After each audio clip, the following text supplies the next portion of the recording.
Hello, John. Thank you for coming back on the channel. As we, told the audience, we were going to do another update, and a lot has happened since the last time we talked.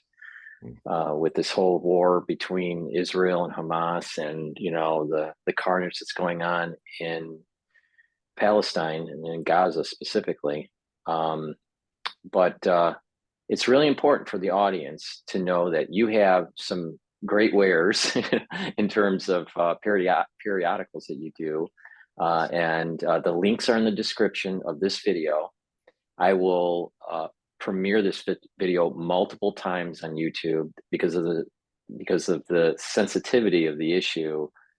Some of this may not be able to stay up on YouTube, but it will be on Rumble, Bitchute, and Brighteon as a permanent archive, and I will run this repeatedly as a premiere on YouTube on all three channels. But for the ones that are watching, please click the link for John's website and take a look at his periodical that he writes. He's written, I think, almost 50 books now. I think it's around 50 books. 52 books in 22 languages. Okay, so, and take a look at his books, purchase those. And you also do readings for individuals. I do. And there's a description in the description. There's a description underneath this video for the link and how to contact John for those particular readings. So thank you for coming back to the channel, John. And I know you're busy, writing a lot. And yes, one of the things that everybody, if they join my my Hogue Prophecy report, I'm just a few days away from issuing out a 40,000 word emergency Hogue Prophecy report on all that's been happening. I literally finished my last report, posted it around early October, and within 3 days this thing happened. And since the 7th, I have been watching and getting the background and giving something unique in these 11 articles, the prophetic and historic background, the prophecies of people like Einstein and other well-known Jewish artists and thinkers and scientists who in December 4th, 1948, 6 months or so after the creation of Israel happened, posted a collectively signed letter.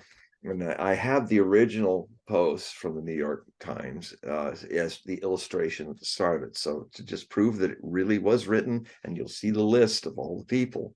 And I also link you to the whole article.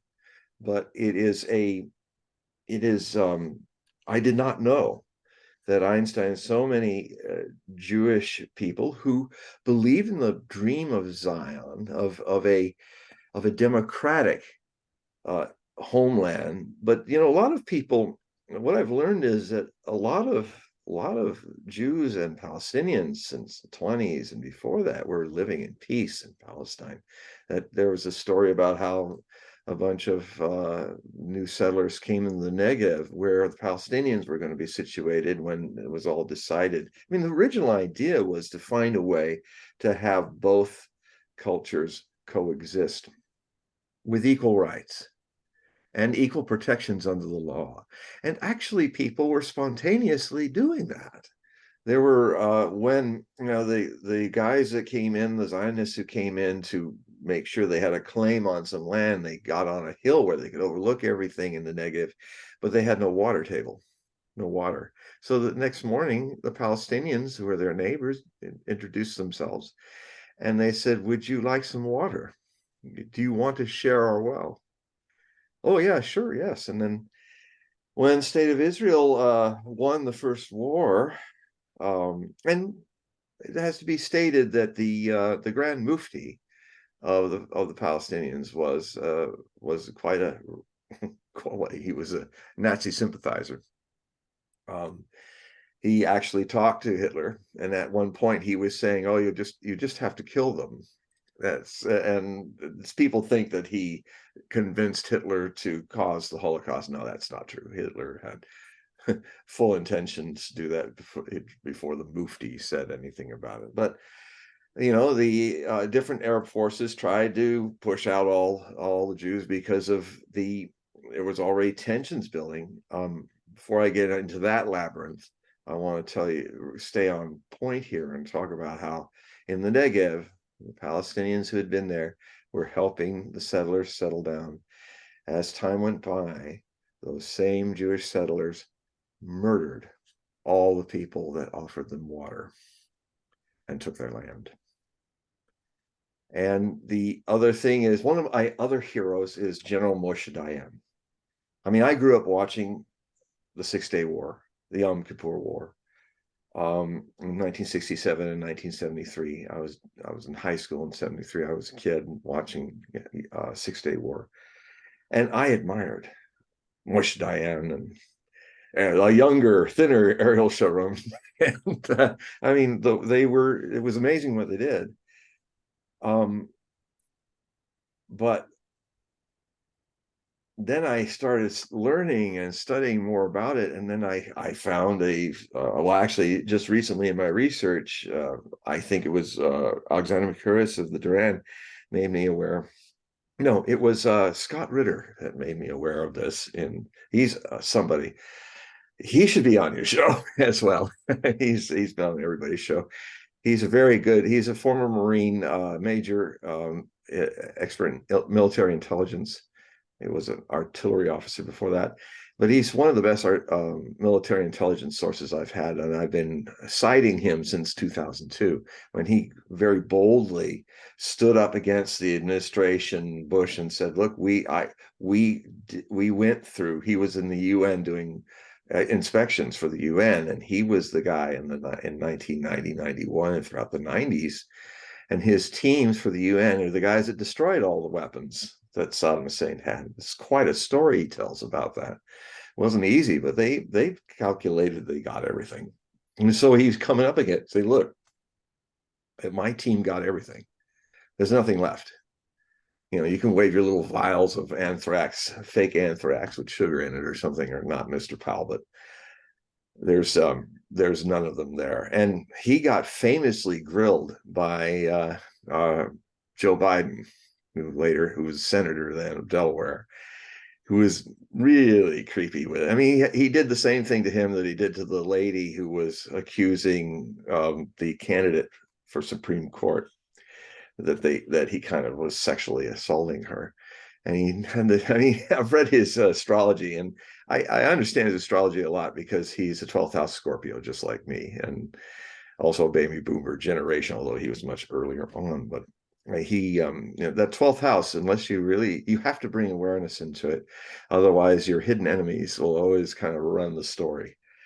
And his hidden enemies, I saw, and I wasn't looking for it. I was actually, if anything, I was trying to avoid looking for anything like that, because but then I found it, and definitely there was this side of him, and the way he smiles at people. He used to go, "Yeah, hi, you think your pay grade is as good as us?" And and just a smile that menaces. I mean, Tara Reid, who had claimed, and actually kind of has some documentation with it, because her mother called Larry King, didn't name names, but it was her mother who was saying, "Well, my daughter has just had a very powerful person try to sexually molest them," and I can't dare say who it is. And it was right around the time, and I'm just trying to, I know she called, and it's all taped. So, and that was Tara Reid's mother. Tara Reid right now is had to go to Russia. She was basically being threatened because the presidential election's coming up, and she's the one that is, of all the people that Mr. Biden has molested, she's the one that's been pushing hardest. And so she actually sought asylum in Russia, and now works for RT. But so anyway, there was a chance. There was a chance, and I blame President Truman, and less or so the United Nations, who let their guilt for the Holocaust make them emotional and not make them reason out how they can work this so that these two people, this people who had been gone for 2,000 years and the people who had been there for those 2,000 years, it's both their homelands. How do we make this delicate thing work so that, and they were in the 20s and 30s. I mean, I think Golda Meir was already in a kibbutzim in the 20s. There's a lot of Jews already coming because the man who started Zionism, I forget his name, Harfes or something like that. He'd already started this in the turn of the century, so a lot of Jews were coming back to the homeland. So there was already a slow and steady increase, and it was working. It had some tensions, but it was more on the side of working. But then when the war ended, and then when suddenly there was a huge flood and the Exodus with all the Jews that were trying to get there, and then they were shipped back to Germany. This is after the war, so they were not being shipped back to the Holocaust, but it had happened. This was what happened is things moved too fast. Too many people were moved in to the point where, and I must say, from the people in Irgun that I quote, Menachem Begin, and who is the source of concern of Einstein and all of these, and Arendt, the authors who wrote about totalitarianism, was part of the writers of this group of people in the New York Times in December 4th, 1948, were saying that they were very concerned. In fact, I'll find it. I'll quote it. Just see. I have it all up here. You're also going to see a very interesting thing in my articles from Andrew Feinstein of Double Down News. That's also very good. He's South African Jew whose mother survived the Holocaust, and he was born in South Africa, and he grew up and fought against apartheid. So, I mean, this man knows what apartheid is. He was a friend of Desmond Tutu. They were very close friends, and he worked with the whole South African move to end apartheid, and as part of the movement that ended it. So he says, he makes a statement here. His closing statement is quite amazing. He said, where is it? Well, first this is what Einstein's letter start off with, some excerpts. He said, among the most disturbing political phenomena of our time is the emergence in the newly created state of Israel of the Freedom Party. That would be Tunat Harut. I'm probably not saying it right, but that's what it was called. It later became the Likud, the right-wing party of Israel that is now in power with a coalition of even more far-right people than the Likud. So he said the Freedom Party, it's a political party closely akin in its organization methods, political philosophy, and social appeal to the Nazi and fascist parties. It was formed out of the membership and following of the former Irgun, I'll probably murder this, Zwei Lumi, the terrorist right-wing chauvinist organization in Palestine. This is the people who were fighting the British after the war when it was Transjordan, the Palestine situation. He said, Einstein's letter signed off by a group of concerned Jewish intellectuals then presciently added, this is like, they didn't mean to be making a prediction, but it's happened. He said, the public avowals of Begin's party are no guide whatever to its actual character. Today, they speak of freedom, democracy, anti-imperialism, whereas until recently, they openly preached the doctrine of a fascist state. It is in its actions that the terrorist party betrays its real character. From its past actions, we can judge what it may be expected to do in the future. Now, Now, Feinstein added that Hanrut was the main right-wing party in Israel from 1948 to 1973, when it merged with other right-wing parties to become Likud. Let's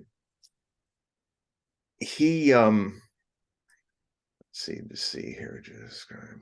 Okay. Yes. Okay. So I thought, okay, well, what's the evidence? I mean, they do show a lot more evidence in the full thing. I have linked to that in hypertext. At hypertext, they have the whole letter. So it was actually written by Einstein and other Jewish figures. What I found is the quotes of all these people that were very much involved in it. So the editor at Hypertext wrote this. He says, if we heed Einstein's wisdom and judge Israel by its actions, apartheid, ethnic cleansing, strafing its victims in Gaza, rather than by oceans of self-serving propaganda, the racist fascist nature of its government quickly becomes apparent. Or we can simply read what prime ministers of Israel and other prominent Zionists have said themselves. Please keep in mind that when the terms transfer, eviction, and removal are used, the Zionists are talking about ethnic cleansing. It's their code, basically, a crime against humanity.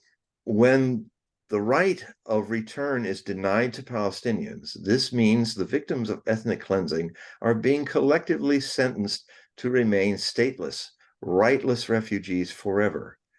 When the term expropriation is used, it means the theft of Palestinian land via superior firepower, which is armed robbery. Here now are the leading Zionists in their own words. You can judge for yourself whether Einstein was correct to be concerned or not. So it starts off with Theodor Herzl, the founder of Zionism.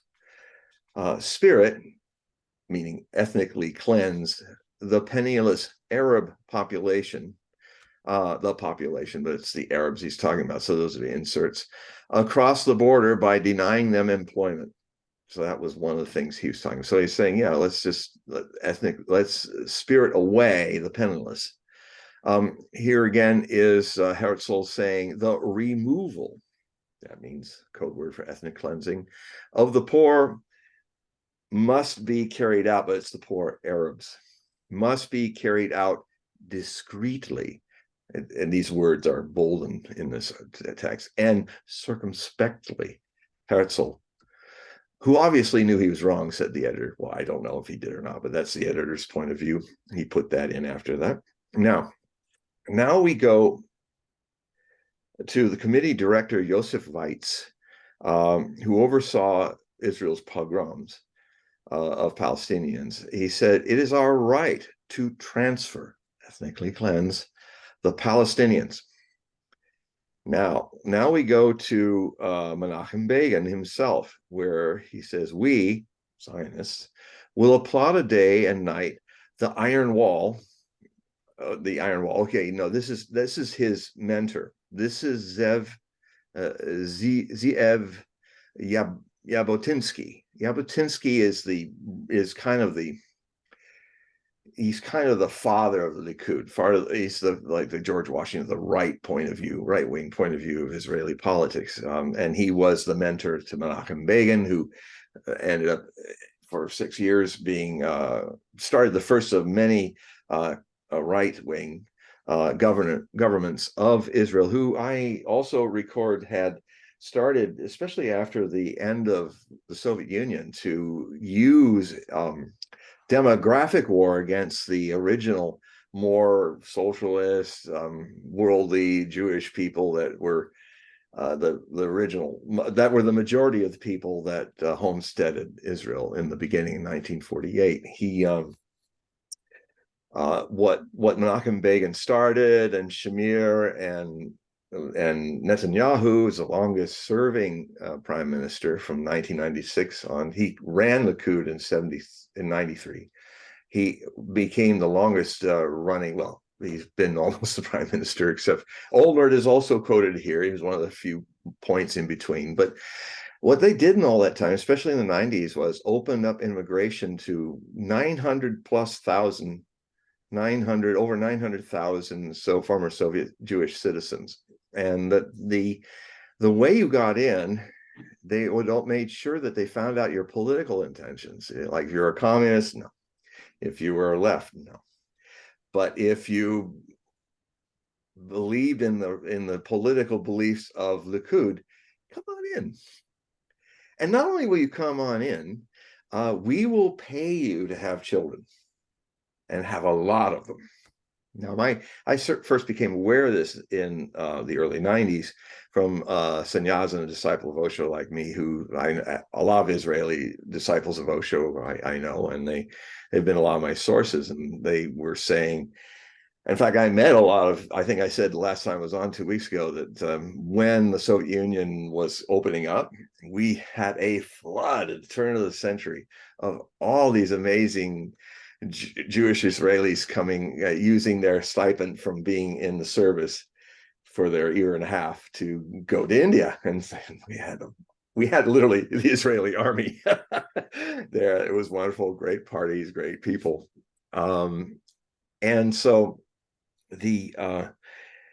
so basically, demographically, the right-wing Likud, not only were they in a demographic war with Palestinians, but they were also putting nearly 1 million people into the Jewish state, which is now over 7 million Jews and 2 million Israeli Arabs in the same area. They were basically leaning now, even though there's a lot of secular and more liberal Jews that do not agree with what Likud is doing and its coalitions, they are now not the majority anymore.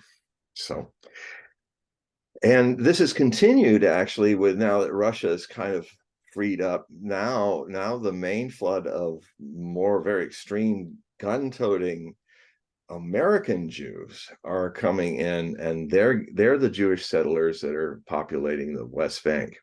And I mean, that's a whole story, but I just want to read some of these of it's ZE, EF, Zev. Is that ZF? I don't know. Jabotinsky. Now he says a lot of things, which is basically the fundamental ideas of what was upsetting Einstein and his friends. We Zionists all applaud day and night the iron wall, he said. That's to keep the separate communities separate. The iron wall is our policy towards Arabs. To formulate it in any other way is a hypocrisy. Zionist colonization must either be terminated or carried out in defiance of the will of the native population. These are all quotes of Jablonski. Zionism is a colonizing adventure, and therefore it stands or falls on the question of armed forces. He says again, the Arab is culturally backward. His instinctive patriotism cannot be bought. It can only be curbed by major force. And then he says, there is no justice, no law, no God in heaven, only a single law which decides and supersedes all: Jewish settlement. And then he says again, I devote my life to the rebirth of the Jewish state with a Jewish majority on both sides of the Jordan. So, take Jordan too. And he says again, the Islamic soul must be broomed, swept, cleansed out of Eretz Yisrael. Now, this is the one that really gets me. He says, Hitler, as odious as he is to us, has given this idea, ethnic cleansing, a good name in the world. Wow.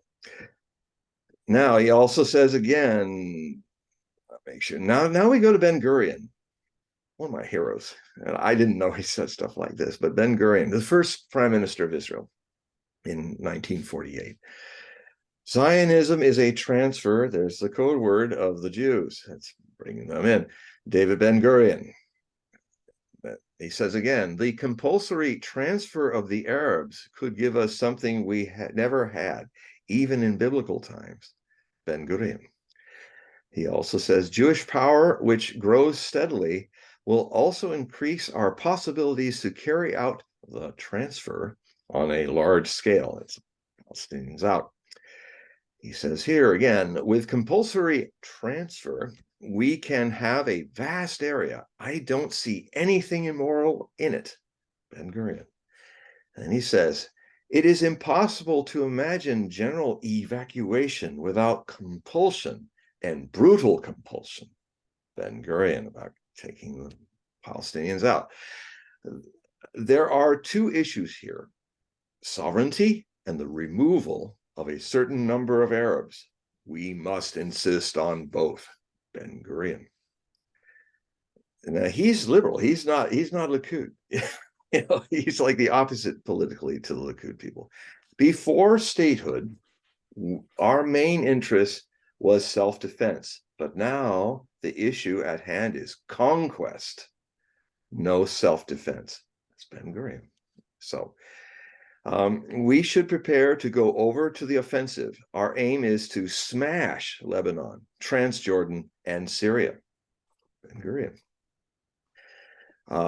Let's see. Let's move to now his. Here's the last one. Gurion. We must do everything to ensure that they, ethnically cleansed Palestinians, never return. Ben-Gurion. So Moshe Sharet was the second prime minister of Israel, and he said, the interests of security demand that we get rid of them. We know who them is. And then he said, transfer, ethnic cleansing, code name, could be the crowning achievement, the final stage in the development of a Zionist policy. Okay. Now, my favorite ladies, Golda Meir. I really adored her as growing up. I admired her very much. But even Golda says there is no such thing as a Palestinian. Okay. That actually Newt Gingrich made famous by using Rick Santorum and all. They use that. So then, now Menachem Begin, I think, was Yitzhak Shamir was his successor, I think. And he says, the Palestinians are as grasshoppers in our sight. Prime Minister Likud. Ehud Barak, another Israeli prime minister in the 90s that I very much admired. He said, the Palestinians are like crocodiles. Okay. And then Yitzhak Rabin, the man I cried for when he got shot by an extremist. I got to remind folks that I saw the rallies that Netanyahu in 1996 was at, where the right wing was hopping up and down in front of him saying, kill Rabin. And the pictures were Rabin's head on an SS officer's uniform. Other was him as a dog being hung. And I watched all that. What did Bibi Netanyahu do? He didn't do anything. He just smiled, and his silence spoke volumes. He did not say, come on, no, let's not say this. This is not how we treat fellow Jews. It's not how we treat human beings. Let us have a debate. We'll win because we're right. We'll not win because we're going to just, this is a dangerous climate to all you people hopping up and down saying, kill him, kill him, kill him. And Yitzhak Rabin's wife was very vocal about that Netanyahu actually, she believes that, by his silence, that's where a few days later, the right-wing extremists shot him in the back. Couldn't even shoot him in the front. He shot him in the back when he didn't even know he was behind him. And so then, a few more of these, because he said, Yitzhak Rabin said, we shall reduce the Palestinians to a community of woodcutters and waiters. Okay. And then he says, then the Prime Minister Menachem Begin, of course, he said that the right-wing Likud fellow said, the Palestinians are beasts walking on two legs. Okay.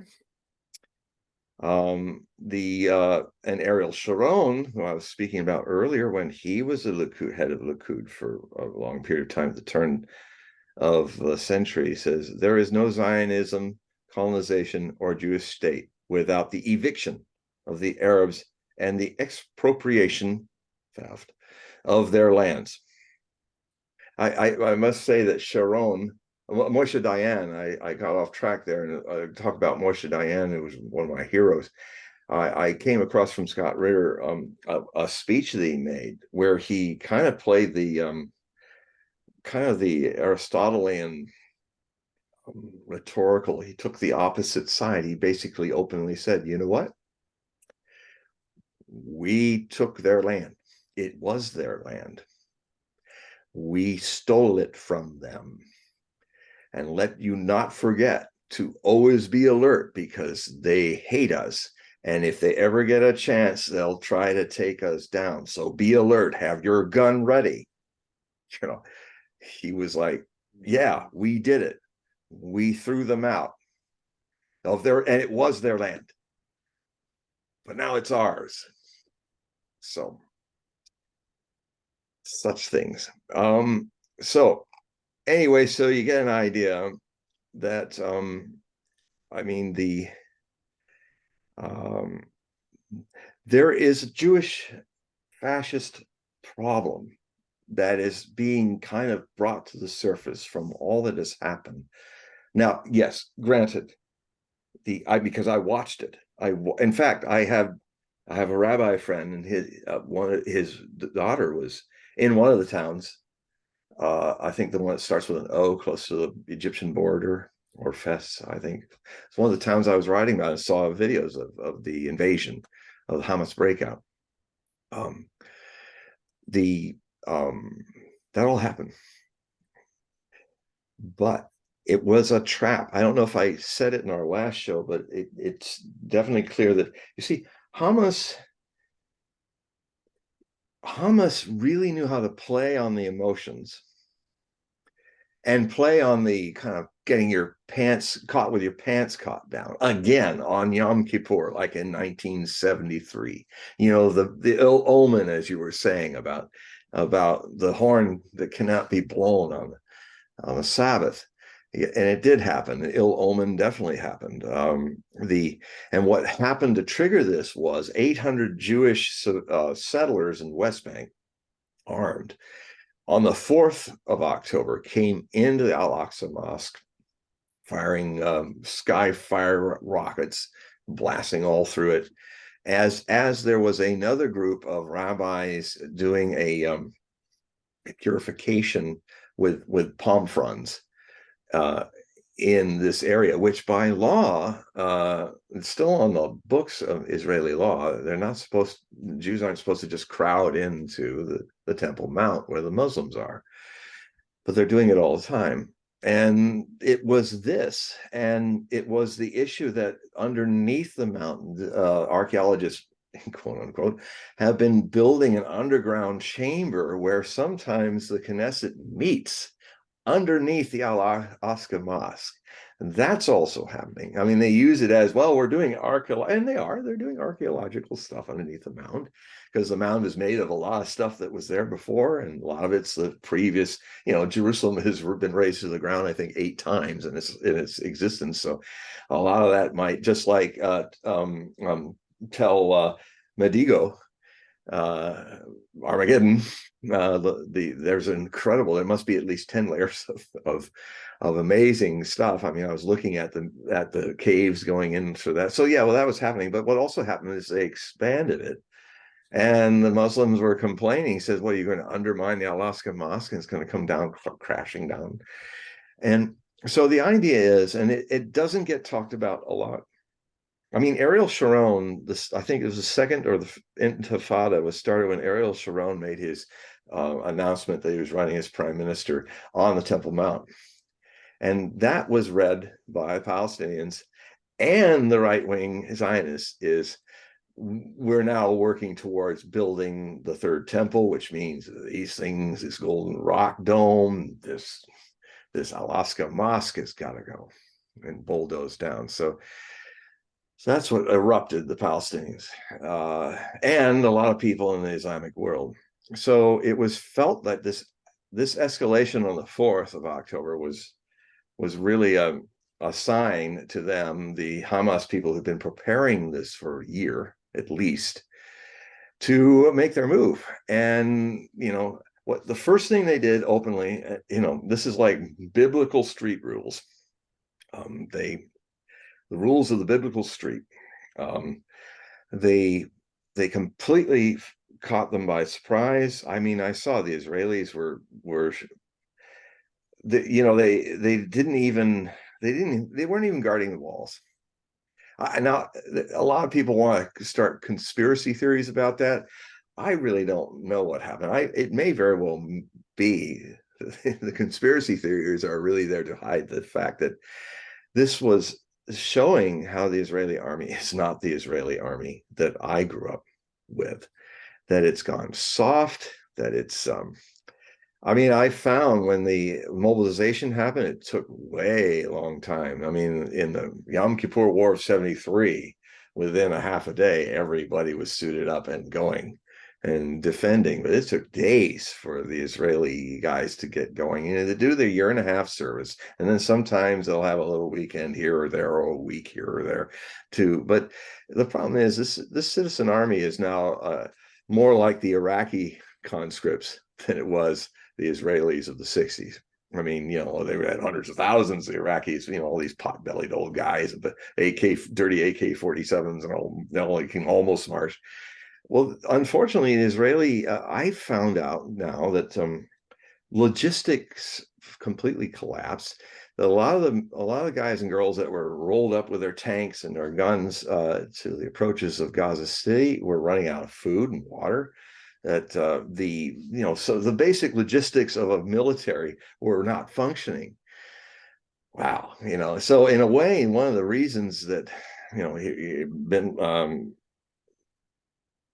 Netanyahu makes this very emotional reaction to what happened, the slaughter of civilians and all of that. I mean, it's kind of funny. I mean, well, it's not funny in kind of an ironic way that you lose 700 people, which is terrible.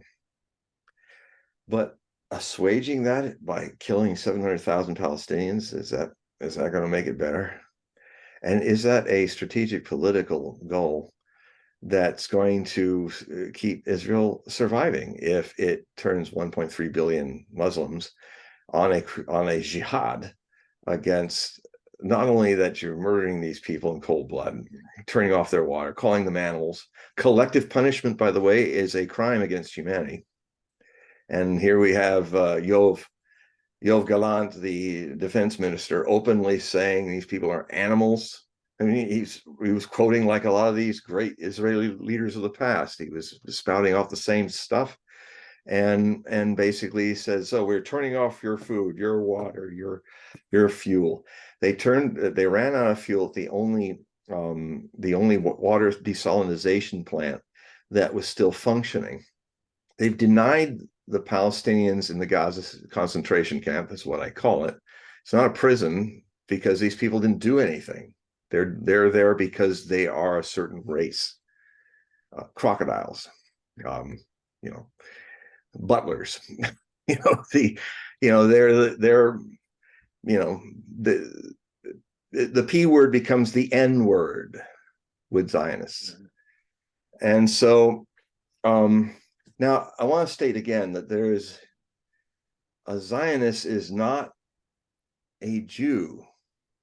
It is a group of Jewish people who have taken an idea, politicized it religiously, racially, to do, unfortunately, what America does. We are and the Zionist can be also Christian too.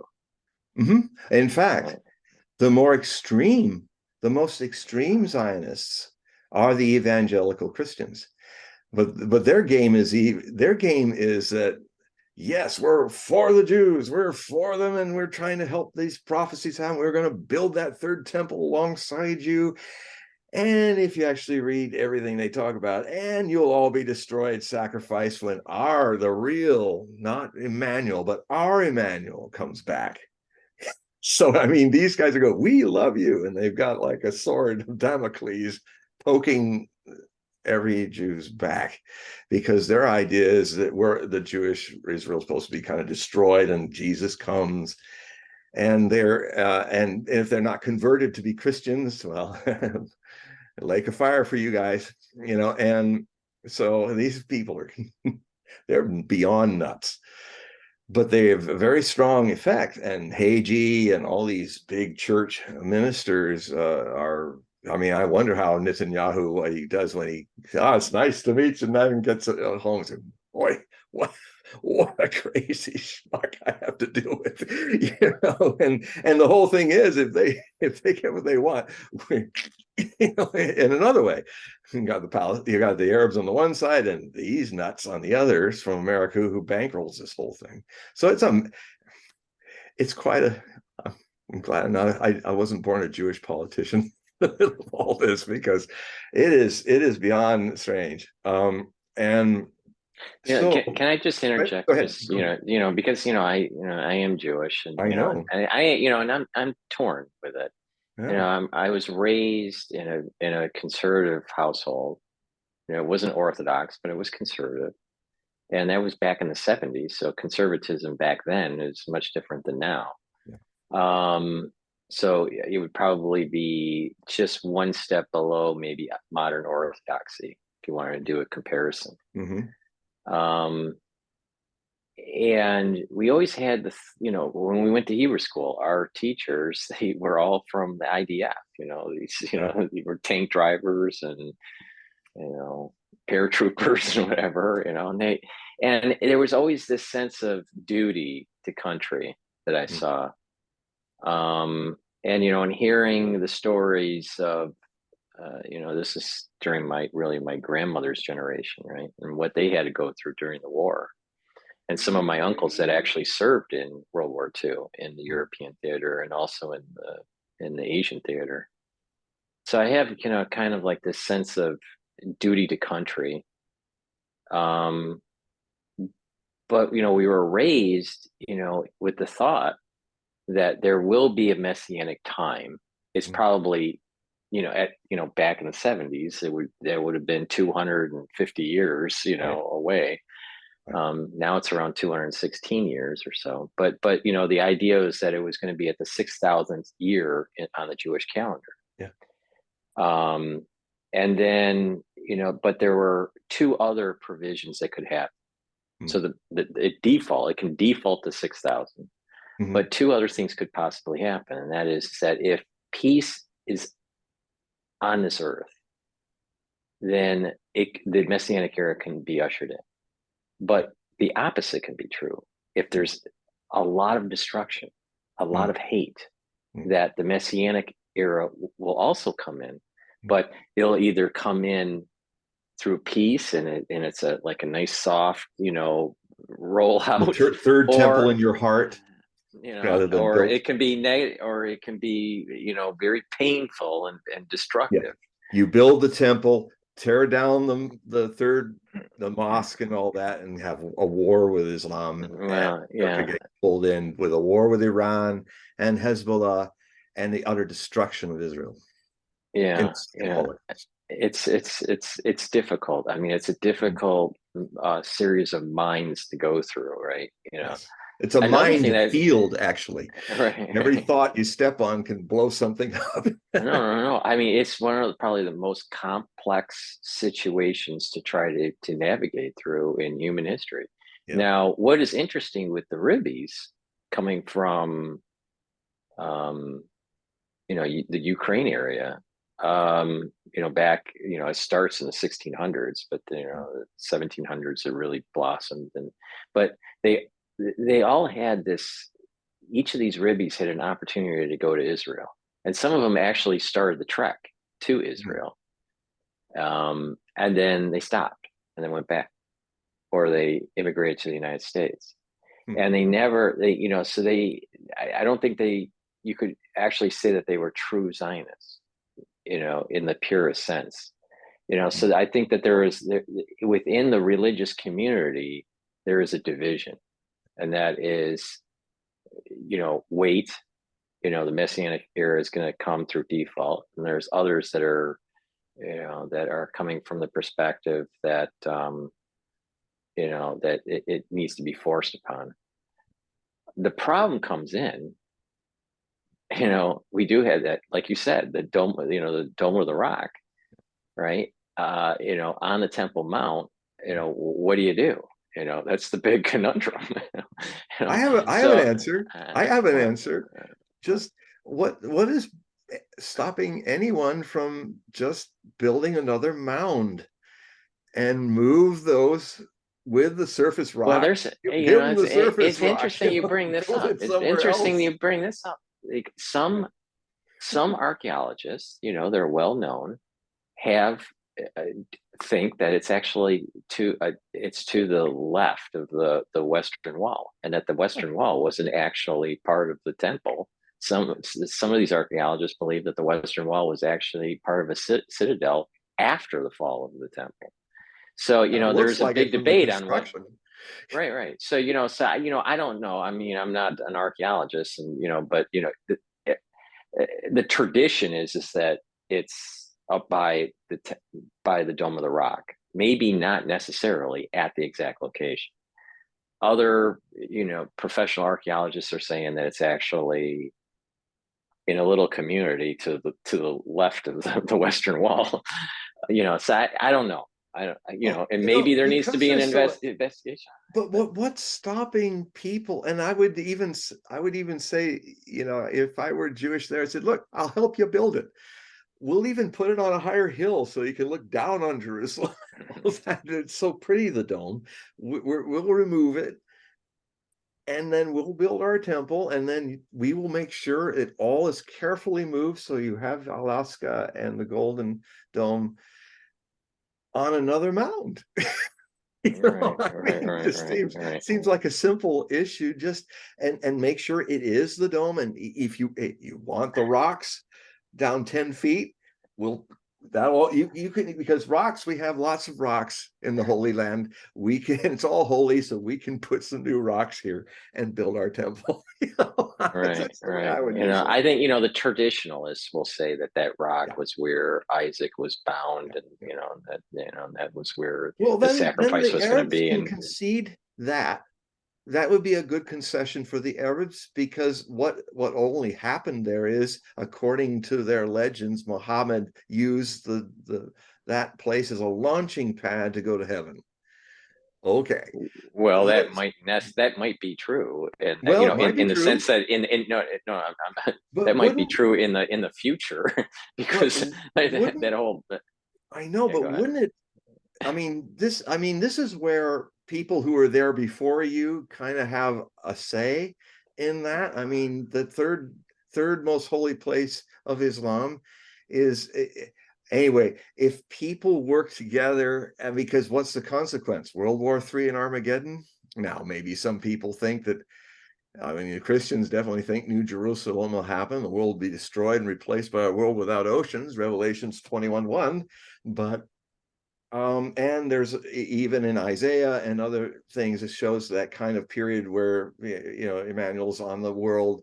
I think some of the variations of the Christians about the second coming of Christ, the Emmanuel would be there 1,000 years, and the devil is locked away, and then he's unchained, and then finally there's the final judgment 1,000 years later, and he's thrown into the lake of fire forever and all that. But Well, I mean, you can take this issue going all the way back to the Crusades. It was actually yeah, the Christians didn't get the job done, right? no, And they lost. It went back and forth, but they yeah, eventually lost, and the Islamic Caliphate yeah. won. But One of my heroes there's was Salahuddin. He's an amazing figure, yeah, the Kurdish yeah, warrior of Islam. yeah, right. I thought the man who So played him in Kingdom of Heaven, the director's cut of Kingdom of Heaven is a masterpiece. The one that most people have seen has gotten all the context cut out of it. But The director recut it all, and it's his best Ridley Scott. It's actually his best movie. If people saw it again, they say, "My God, this is," and he really goes into all of that. Yeah, I haven't seen it. I should see it. Well, if you do, But see the director's cut. Don't waste your time with the cut that's always out there, the theatrical. so as we were being raised, and I've been around a lot of Orthodox rabbis. There were a few I that bet. were friends with family members because my cousins are Orthodox rabbis and my uncle. And so I've seen there's two stories that were told.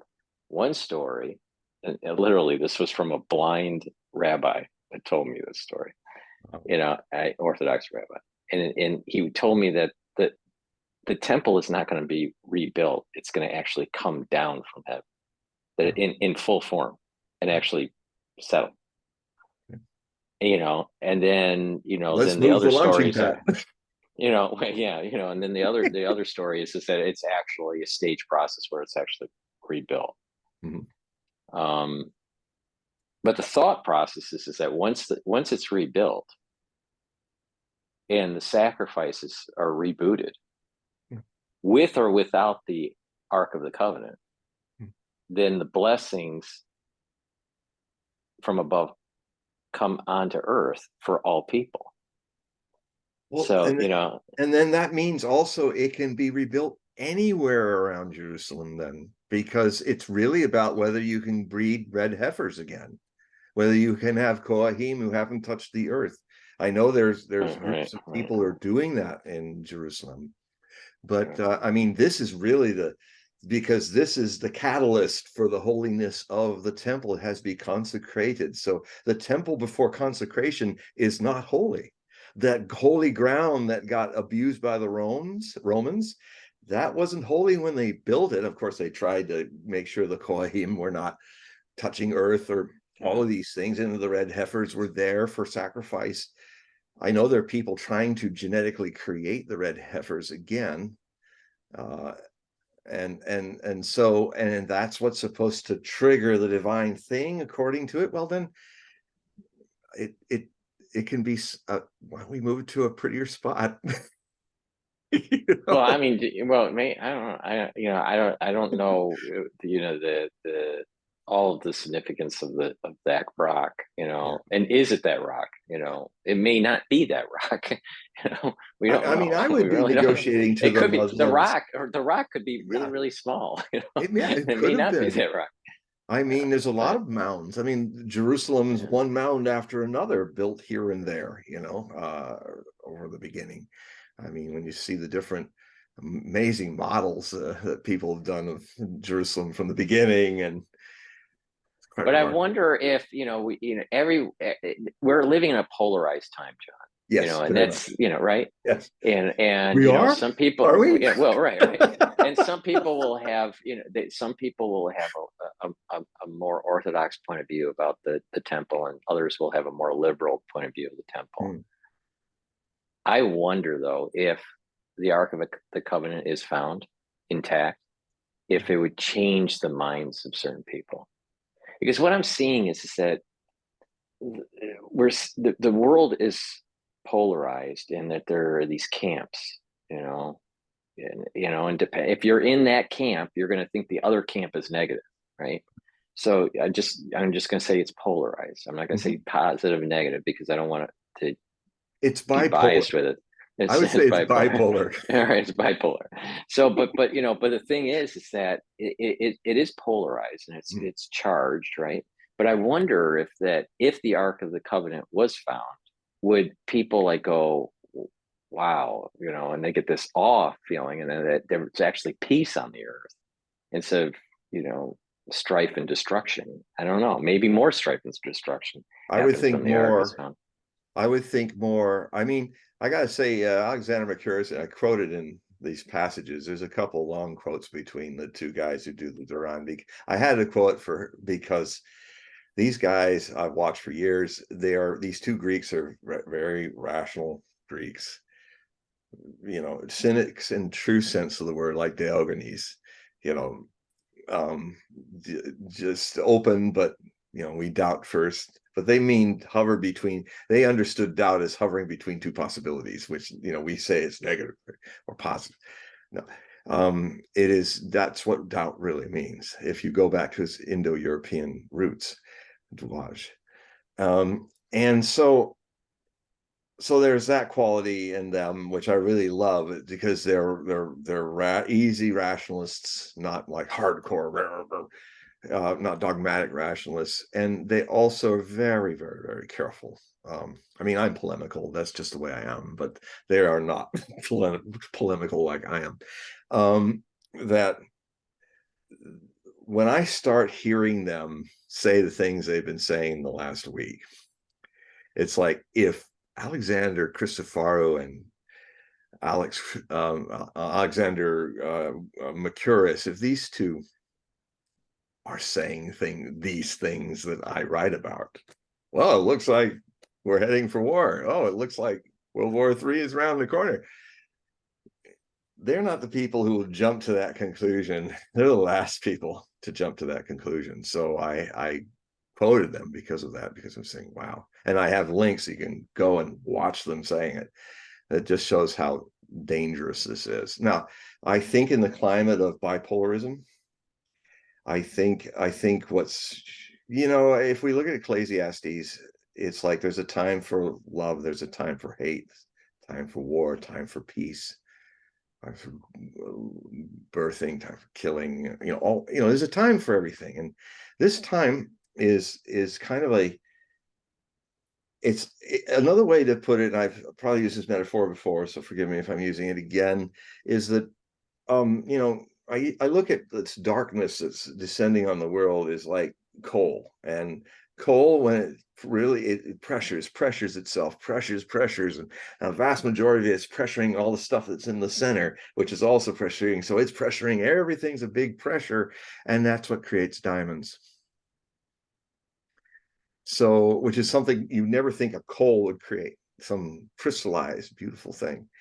So, there is a level, and I write a lot in these 11 articles. I've gone to new grounds with looking at a different way of looking beyond what is good and evil, what is usually judged as right or wrong, and how even things that terrify us, like the abyss of human extinction through World War III, which is looming over us.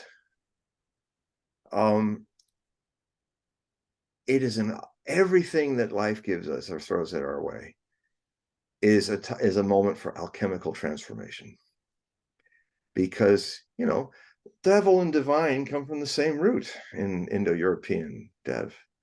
So the divine is the devil trying to become divine. The coal is the diamond. The sand chafing the oyster is the pearl. So there's also some big cosmic play going on here, where there is a warring opposites, warring fault lines, trying to find fault only on the other side of the fault line. And there may be a need for a big catastrophe, a catastrophe, a collision. This is how stars are born. This is how our moon, which I'm seeing out my window, is almost full, rising. And this thing was a rock the size of Mars that crashed into our molten Earth, and then this big splash happened, and that's why we have this vast Pacific Ocean. That's probably where it hit, and all the continents kind of are slowly trying to fill that hole in the next 50 million years, and we got ourselves a bipolar planet in another way, a binary. See, can we become binary rather than bipolar, where two opposites are complementary? So I call that binary, a binary world. Is it possible for Jews and Palestinians to live in a binary promised land where they can commune together? It was starting, like I go back to what I said an hour or so ago, it was starting that way. Generally, there was that. Truman pushed it, the Europeans, with their not aware of their collective guilt for the Holocaust, rushed it in. And they didn't even, I wonder if those people even thought that there might have been other people living there for a few thousand years since the first century diaspora started in Trajan's time, or the second Jewish rebellion. Whatever was left standing, it went with that one after 69, 70 AD and the sacking and destruction of Rome. It's also interesting to note that the preterist Christian prophecy view is stating that the book of Revelation is not about our times at all. That these were symbolic prophecies fulfilled, just as Daniel's symbolic prophecies were fulfilled. That what John of Patmos was doing was making a New Testament version of that. And he was very clear, I see, with the 12 or so different references to its coming around the corner. Get ready. I'm talking to the churches. I mean, the bulk of the book of Revelation is about him talking to different churches, writing to them, because he's trying to tell them, look, get ready. It's coming now. It's not coming 2,000 years. He didn't say it, but it's all the language, the Greek is all about immediacy. And it even ends, I'm coming soon. You know, the angel that's the go-between Christ and Patmos, John, is say the last thing is, I'm coming soon. 2,000 years ain't soon, folks. And when 666, the number of the beast, 666 is a numerical value. I mean, they didn't have algebra. You know, it was still a couple 300 years or more before algebra, Arab algebra, and Hindu mathematics would start showing up, so that you could have actually separate numbers and not have all your letters be countable in Greek and in Hebrew. And basically the Hebrew and Greek were pretty much the same. So I think that's probably because Greek was the language of commerce. You know, if you want to do business in the Mediterranean, you had to learn Greek, even if you're a Roman. And that's why all those Greek, I talk about how all those Greek traders for centuries, or people speaking Greek, were coming up that road out of Jezreel, the plain of Jezreel, and they passed the mound, you know, the Tel Medigo, and the Greeks started calling it from their ear Armageddon, and it became Armageddon, and it's only once mentioned in the Greek first draft of that survived, the second draft actually. As Armageddon. And I go in my first article all through all that and walk everybody through how the whole Armageddon thing started. And so there was a need if continents grind against each other, they make mountains. If continents part, they make inner oceans, like the Black Sea, like the new sea that's going to happen in the Great African Rift. That, you know, another 10, 20 million years, that's going to be this huge river-like ocean that goes right up through Ethiopia, through Tanzania or somewhere. It's already happening behind Jerusalem, east of Jerusalem. That is another inner sea. I mean, Israel's going to split off and be maybe an island or something, or there'll be a big gulf that goes all the way up to the Sea of Galilee. It's interesting too, because it's when you go to Goma, or you go to those parts of the inner Rift Valley, there's lots of people living there. It's rich with farms and culture and people. You go anywhere where there's a lot of seismic activity, like Israel, it seems like we are attracted to it because these are ley lines of life in the earth. I mean, there's nothing like that on the plains where everybody grows crops in the United States. So it's not a lot of people there, but it's perfect because it's not a lot of activity of people. It's a place to grow things. But, you know, everybody's in LA and San Francisco, and everybody's congregating in St. Louis and Memphis, where there is actually a place that can have significant earthquakes, like in 1812. And it's due for that happening again in the central. Y- Yeah, and so the first time I came to New York, I went to this Orthodox shul and met some people there. And this rabbi came up to me and he was telling me this. I don't know why this was in 2004, okay, in the winter, right? And I don't know why he told me his dream, but he just felt compelled to tell me his dream. And he kept on saying that he had these repeated dreams of the land of Israel rising up, all right, in the dream, and that the oil fields of all these other Arab nations started to sink, right? And so, he was trying to understand what it really, what was the interpretation, But it's interesting that you're bringing up that,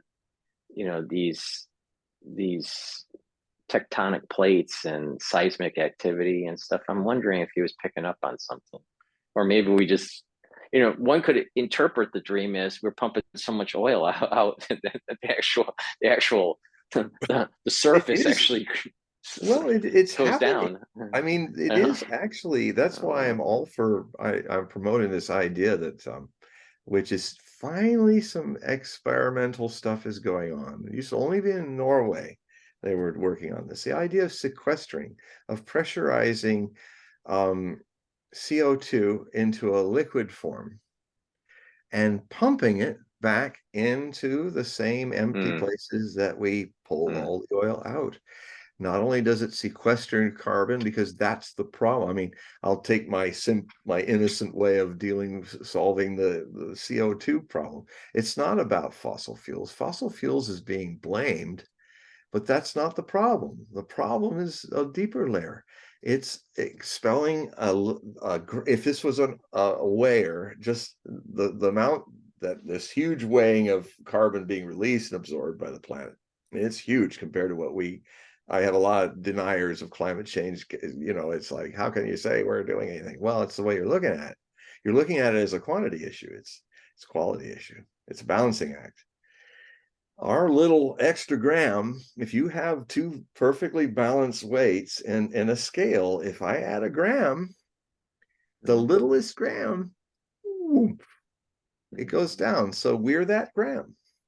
It's big for us, but compared to the planet, it isn't. But it's enough to tip the scale and set Mother Nature on finding a new balance of nature, which very well may not be conducive for our civilization to survive. I mean, nature's going, you want to change it? Okay, I'll just find another balance. If you want to go back to the Mesozoic era, okay. If you want, I can do that. I've done it before, and the Earth's still young. If you want to, I mean, in the time of the dinosaurs, those dinosaurs must have been really tooted up because there was so much more oxygen in the atmosphere. So those guys, they must have been like if you ever tooted up, well, in the hospital, you toot up with some of the oxygen. It's like, hello, it's better than coffee. So too much coffee. And one of the other things that happened is the moon was 3 times larger. It was closer to the Earth. So you imagine the tidal flows and the daily tidal waves that were coming in on stuff because it was, I mean, the tides were 3 times more big. And way out and coming way back in. So, boreal waves must have been the norm. And just imagine, when you had like hurricanes or Yeah, typhoons coming in, they're probably much more yeah. aggressive because of the Well, different tidal waves. yeah, Besides, and that's, I think, why the inland sea did so well where the Rockies are now. That inland sea did really well because it was so far removed from the real main oceans. That's why it was so rich with marine life and mesosaurs and all of that, because it was 1,000 miles in. And so, that's enough for entropy to let a lot of waves and stuff not, go that far. And maybe, there wasn't grass in those days, so a lot of land was bare. I mean, you had ferns and and horsetails the size of sequoias, but Um, I look at those little horsetails in the spring, and I say, I'm not going to tell you. I won't tell you about your ancestors. You'll feel really small. But look at it this way: the most evolved bird, they're the smallest birds, the hummingbird. Like he's like the most. That's where evolution has made him into a helicopter. But that little guy is a dinosaur. I mean, I mean, when they say no, they're birds. Yeah, well, dinosaurs became birds, but it's a dinosaur. Look at the hips, same bones, dinosaur. And so I just say, it's just like, I think it was Bacher or one of the guys that made the whole breakthrough in warm-blooded dinosaurs, and his last words in his first book was, and whenever I see a flight of geese flying over my house, I wave to the dinosaurs who are flying off into the sunset, something like that. So dinosaurs are still around. They're just like the hummingbirds outside my window here who Well, haven't. there is a field of study that's just kind of popping up about 10 years ago, and it's paleobiology, and, Mm, and it's like paleo microbiology, right? mm, And what they're doing is just trying to it's almost like Jurassic Park in a way. They're yeah, taking live animals, and they know that certain genes have been turned off mhm, that would give them characteristics that were reptilian-like, mhm. but but they fall on the mammal Oh side yeah, of things. mammalian reptiles. Yeah, that was one of the Yeah, yeah. main And so what offshoots. they can actually they're turning on certain genes and breeding them, crossbreeding them, Mm, and basically they're taking a chicken, right? yeah, And they're turning it into a dinosaur. So it's called a super dino chicken. chicken. It's a dino chicken. No, I'm serious. I'm dead I know. serious on this. He could be And they're super chicken literally when he takes that they're sauce and throws the literally bad guy for a loss. slowly turning it into where it has scales. Yeah, yeah, And it's like and it's changing its beak and it's morphing. yeah. So so we're moving towards dino chicken world. Now, I'm not sure, how it tastes in terms of, barbecue with barbecue sauce. I don't know, Yeah, you read my mind. I was trying to think how we could do chicken I mean, nuggets. They're like, here's your right. chicken nugget. Boom. You know? I just like, I'm a funny prophet. yeah, because if you like, I like duck, eating duck, Mm, but it takes, you have to cook it for a long time, yeah, right? it's true. Compared to chicken, right? So That's why it's like Donald Duck is so angry. right, right. So but duck is harder to cook and it takes Mm. longer. But I suspect that like a dino chicken is probably more like a duck in terms of like the consistency of the meat versus a chicken. That's my gut Yeah, feeling. I mean, well, especially if it comes from the duck-billed dinosaurs, Exactly. Yeah. who are more But like cattle, but that right. would be the new cattle, because they have the big teeth, they can. Well, then they'd go and eat the ferns. I mean, no, they'd go eat the pine trees. I mean, what was happening in the Mesozoic era? Started in the Mesozoic, in the Jurassic, the Middle Era, into Cretaceous. There was all the trees and the plants were in this war with the dinosaurs, or this evolutionary trying to stay ahead of the dinosaurs. So, and that if you ate pine trees, if you go and see the new green, the lighter green in May on Douglas firs and stuff, and you touch it and feel how soft it is. It's like just soft. That's how all pine trees were. That's why the dinosaurs could. That's why the Brachiosaurus and the Diplodocus and all those people could lizard people could eat those, because over time, pine trees became more prickly as a way to get stopped from being eaten by these huge behemoths. So that what happened over time is the dinosaurs got a little smaller. The big brontosaurus kind of people left, and that's because this thing in the Cretaceous era, the final era of the Mesozoic, was where the pine trees were trying to get harder and harder. And of course, to compete with that, that's where the duck-billed dinosaurs came. They started to get more molars so they could grind. and grind this harder and harder cones and stuff. And in a way, the trees were winning when the just happened that the meteor hit. I mean, the dinosaurs were going out already. When more and more evidence is showing that, you know, there were the traps, the Siberian traps were just making lava like unbelievable, like covering Siberia with it. And so that was a lot of that was causing stuff. And then a lot of the continents were starting to emerge a bit. So diseases, you know, what happened to the native people when the dirty Europeans who got strong from their own filth were able, and they came, and the Indians didn't have, the Native Americans didn't have those kind of diseases. And, you know, it almost wiped out the native peoples. Something like 20, 30 million might have died in the early 1600s from that. I mean, by the time the Pilgrims came, the small tribes that they met in New England was like, yeah, these are like the Mad Max version of Indians. They had to get into smaller tribes and things. You know, all the huge cities along the Mississippi River Valley. There were vast cities that were built by native peoples that were, you know, as large, rivaling, you know, what the Aztecs and the Maya and the Inca were doing. So what the Inca Dinka do, they were doing. And so, and that all got, that all, so all that was there when Cortez came.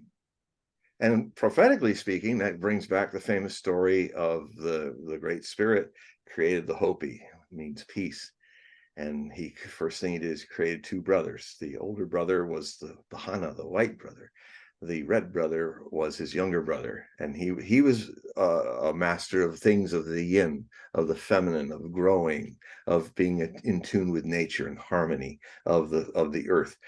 But the white brother's destiny was to go traveling all over I think it must have been the first world, Hopi world, and learning and coming. When he comes, so, you know, they say goodbye, the red brother and great creator say goodbye to the white brother as he goes toddling on off into over the horizon. And then the great creator, the great spirit, took the red brother aside and said, now, this is important.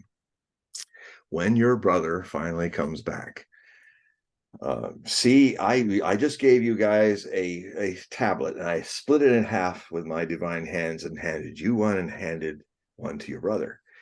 Now, when he comes back, ask him to see the tablet and see what's on it. If a circle is drawn on it, embrace him. He has learned these lessons, and you can now harmonize yang and yin, male invention, exploration, you know, growing and giving life and all that. But if he comes back with a cross drawn on his tablet, do not trust him. Do not associate with him. And he is the false white brother who comes from the eastern shores of Turtle Island with crosses on their canoes and crosses in their flags. He comes like Cortez. The 500 nations all have similar prophecies about the natives knew that the white man was coming centuries before, and he would ride big deer because they didn't have horses then. So there's these big deer that they ride.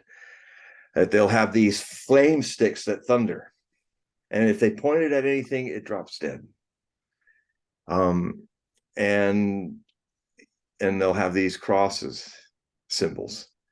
So, you know, a lot, it gets kind of lost why Moctezuma was so open to Cortez when he saw him, to the point where he was abducted, is because around 12 years before Cortez appeared on the eastern shores of Aztec lands, he had a vision, and he went with his sister, who was this great occult prophetess, and he was told to sit and look at this Quetzal. I think it's a bird in Mexico that has these beautiful indigo feathers, and you're supposed to look into the feathers, and like a crystal ball, you start seeing the future. And he started to see the ships and all of that, and she started seeing it too. And they, I mean, Montezuma was a Napoleon of Aztec lands. He had conquered all the other lands around, made a great empire by that time. So he's like the Napoleon of Aztecs. But he misjudged his vision, and he did not remember, or the lineage of Hopi understanding was not there to tell him, hey, the guy's got a cross on his tablet. You know, pull out your bows and arrows and take care of business, because these people are going to be the end of you. And so, you know, there's a lot of prophetic backgrounds to a lot of things. Mm-hmm. And there's cycles of destruction and recreation. And I definitely think we're seeing that with the approach. Also, the thing that's happening is that, back to the Preterists, I really kind of root for them, because if they're right, then so much that is happening over this last 2,000 years, anticipating Armageddon, is a misunderstanding turned into a mass hypnosis that will make itself happen, even though that is not what the prophecies of the Bible. If the Preterists are right, the New Testament's final prophecy is for 6970 AD, the sacking of Rome, the destruction of the temple. When Jesus said this temple could be broke down and this temple could be risen in 3 days, is it Christ, the era of the Old Testament's over, according to the Christian way of looking at it, the Nevi'im and all that. And so what John was trying to say in Revelation symbolically is that this is the end of the Herod's temple, and Jerusalem being sacked by the Romans is the dawning through destruction of the old, the era of Christ. And I think that Joachim de Fiore, who was in the 1200s, a near contemporary of Saint Malachi of Ireland, who was made many prophecies. The one that remains the most interesting is his lineage of the popes up to Judgment Day, counting out in Latin phrases everybody. There's 112 of them, and according to the succession since those days of 1138 was when he made the prophecy. He died in 1148, I think, 49. The lineage from Celestine the second, I think, was then all the way to the end. Is it with Francis, we're at Pope number 112, the last one in the Latin Coda that ends these. Now, the Latin Coda is very strange, because it was only just these phrases. Like, well, I'll give you an idea. There were different ways. There were like 5 different ways they could be taken. Like Aquila Rampax is the medieval Latin for rapacious eagle, which falls on Pius VII's reign in the time of Napoleon Bonaparte, where he was actually for years a prisoner of Napoleon Bonaparte. The rapacious eagle, therefore, is not him, but his greatest adversary, Napoleon Bonaparte, who used eagles atop all the standards of the Grand Army. That the rapacious eagle was Napoleon. He was like, trying his ambition to control and make Europe one state, a European Union bought by blood, another Charlemagne situation, experiment. It's funny how Europe is always trying to unite itself. It's failing again. The EU is an utter failure. I don't think it'll be around much longer. I think this war in Ukraine has not only taken down Ukraine, as I predicted it would even before the thing happened, but it's also going to break up NATO and the EU for being so blindly involved with America's adventure in Ukraine of proxy wars with the Russian Federation. And this brings me on, I know some of your readers, when they wrote in the last comments, it says, he drives me crazy with the way he moves around. I love that. And I love you, guy, whoever you got, whoever you were. But it's interesting. And your same thing, you kept saying, but it's so interesting. It's so interesting. But he really drives me crazy with the way he kind of goes from there and goes from there. And yeah, it's my style. It has a certain hypnotic quality. It even makes me go, whoa, what's he saying? And I'm not, and I'm the guy saying it. So, but it is interesting, is it not? Well, I mean, just look at contemporary history, right? And the events that are evolving. Just a few weeks ago, people's attention was on Ukraine and Russia and how Ukraine's getting bogged down. The United States is losing its sense, at least the public is losing their willingness to fund the war in Ukraine. And then all of a sudden, almost like out of the blue, a bullet out of the blue sky. And I'm saying that for a reason, but a bullet out of the blue sky, uh, with this whole Israeli-Hamas conflict that's going on that could escalate into a larger war, not just in the region, but worldwide. And, the United States is reminiscent of Rome, right? And that I think we've expanded too far, this empire of ours. We have been bogged down in the Middle East for, more than 20 years post 9/11, right? Well, And it even goes all the way before that, back. even before that, right? But I'm Truman just like, started this ball rolling, right, right. you know. But we spent a lot of money in the last 20 years in the Middle East, and we still don't have resolution in terms of peace in It's a that money pit. region. Yeah, yeah. And our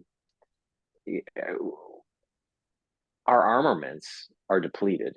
We are low on munitions, and this is And my gut feeling. strategic oil reserve is almost empty. Right, Thank you, Mr. exactly. Biden. Just to make a dollar down off the gas, we're going to war.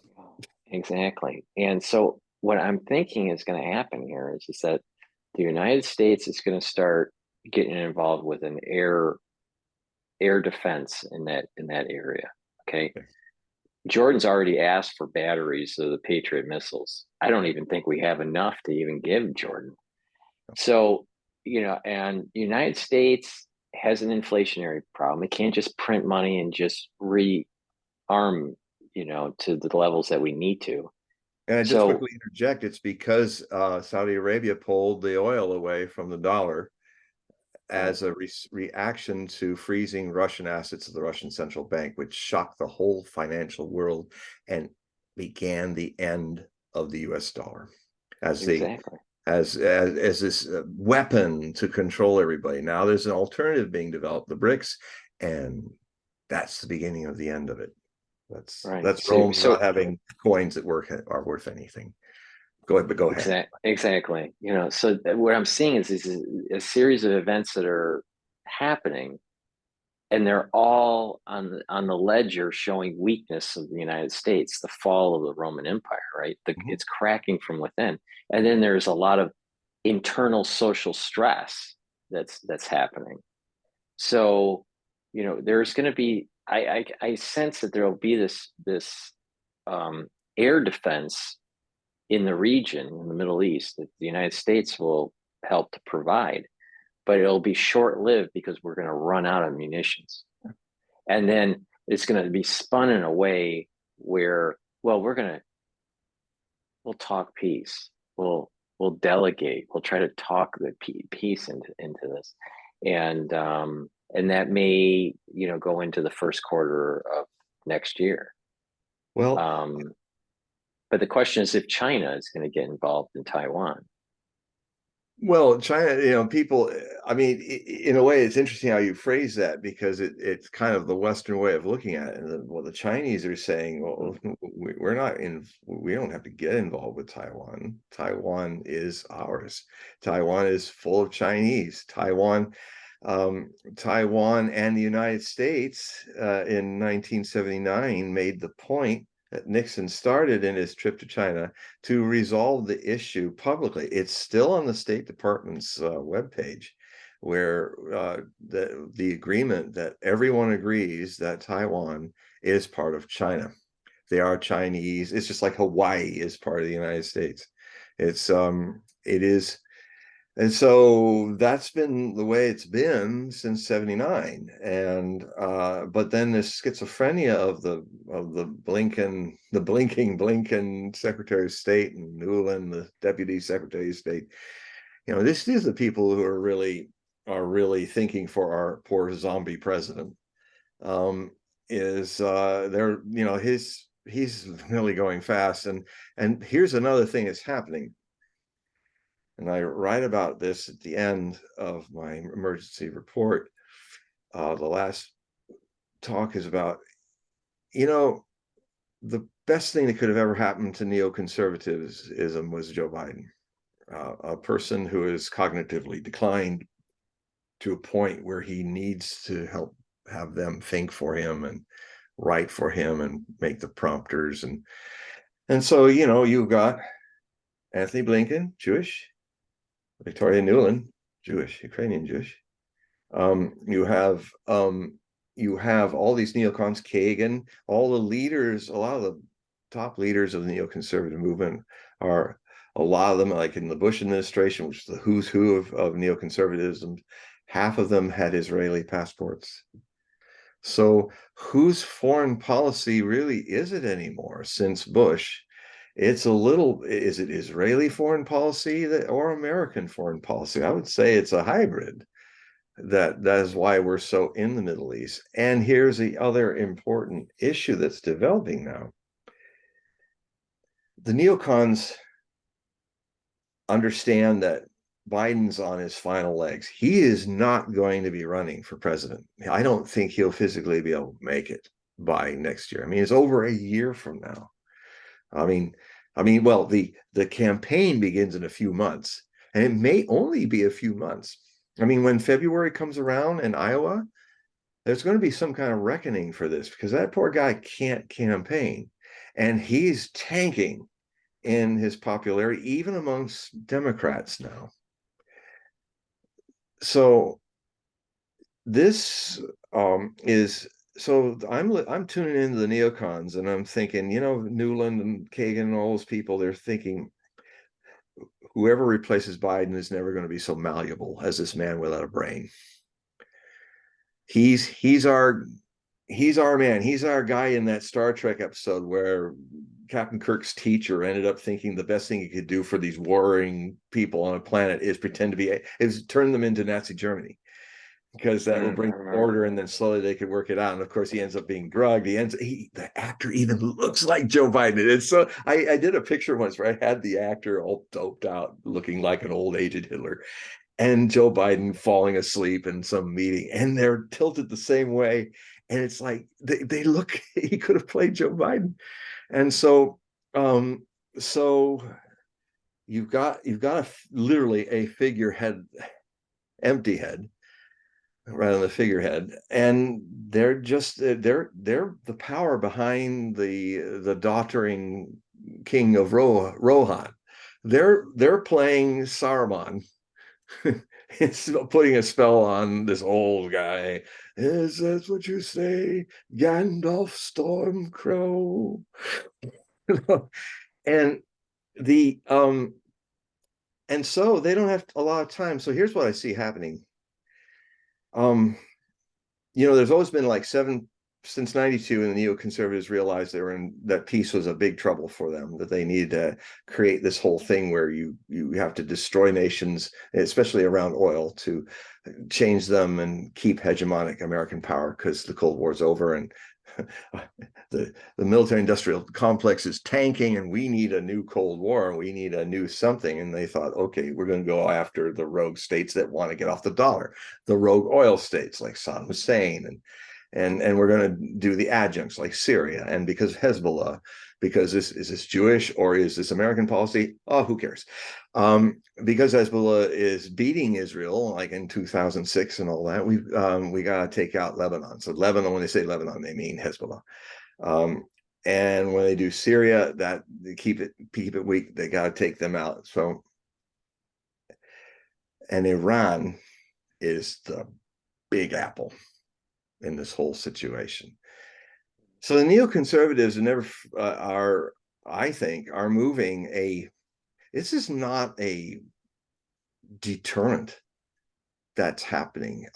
I've been looking, Jason Hinkle's been posting it on how many, he had a post there where it looked like 50 different flights of US cargo jets, US Air Force cargo jets, filled to the max, just piling into the Middle East, in Jordan, in all the bases. I mean, we have so many bases, the big airfield in Qatar, the bases we have well, this Fifth Fleet, I think, is parked in Bahrain and Kuwait, and the several bases like Al Assad, that means lion in Arabic, by the way, air base, where the Iranians in 2020, when we assassinated the third most powerful and most loved leader of Iran, Qasem Soleimani.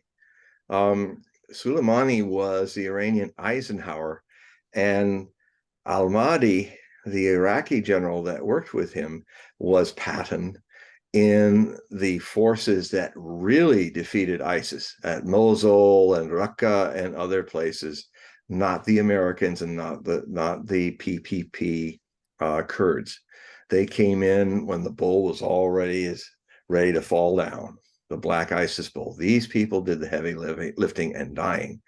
So these two men coordinated Hezbollah, the Iranian militias, the Iranian Iraqi Shia militias, and the Iraqi army, and some of the Peshmerga who are coming up from Kurdistan to aid in like the huge battle of Mosul, which was like Stalingrad, and it lasted even longer than Stalingrad. And the Arab Stalingrad, anybody knows this big battle happened back then in 2015 through 2018, around that area. And then they are the ones who defeated ISIS, even when he was CIA chief, the big overweight guy that was, he's not anymore, the guy who played Trump's CIA boss and then his Secretary of State. Even he had to publicly praise Qasem Soleimani and thank him for what he did to end that threat. So Soleimani is called from Tehran because the ambassador, the acting prime minister of Iraq, had gotten letters from back channels from Riyadh that showed that the Saudis were interested in creating détente and ending the tensions between the Iranians and the Saudi Arabians because of what happened with Iranian cruise missiles doing that surgical strike of Aramco on September of 2019. This is happening early January 2020, this meeting being gathered. The Iranians were saying, look, we've just showed you, look, the best thing we can do in each other's case is bring our oil factories to the Stone Age. So let's talk. Let's look at who's really pushing us to go to war with each other. The United States. And look, they didn't even come help you when these missiles from the Yemenis, yeah, they were our missiles. We gave them to them, with the Yemenis fired. And look, they could have taken out your complete oil field in one night. They just made sure they had little holes and a few surgical places that you could repair, just as a message from us. Look, there's no future for this if we let the Americans play us like chess pieces to destruction. I mean, they probably quoted what Kissinger famously said. To be a enemy of America is dangerous. To be a friend of America is, I'm paraphrasing, but it was basically, America uses nations until they're no longer needed. And then they look what happened in Afghanistan. Look what happened in Ukraine. They just use things. Taiwan. Do you think the Americans love Taiwan? No, they're just they're taking entire countries and turning them into chess pieces. These neocons that are running it. So this whole thing is about taking out Syria, Lebanon, and Iran. So this is the other big thing that's looming, not this distraction of this war between this act of genocide of this Warsaw Ghetto redux, this repeat of the Warsaw Ghetto in our time, only a much larger place with millions more people, and resisting, having a group, a minority that's resisting. And you know what happened to the Warsaw Ghetto. In fact, in my new articles, I have this aerial shot from the Luftwaffe where they flew over northern Warsaw, where the Warsaw Ghetto was, and it's little, just they pounded the stone right into the ground, and you just see traces of clean streets, a grid with stone. It looks absolutely desolated. They razed it all to the ground. And you know, we're seeing this again in Gaza. And it is the Hamas has not been told by Iran to do anything like this. Hamas does their own stuff. So the people that get orders from Iran are Hezbollah. They are their proxy on the northern border of Israel. And they are the most seasoned Arab fighters in the last 12 years because they've been fighting Al Qaeda and ISIS in urban battles. So they are master urban battle fighters.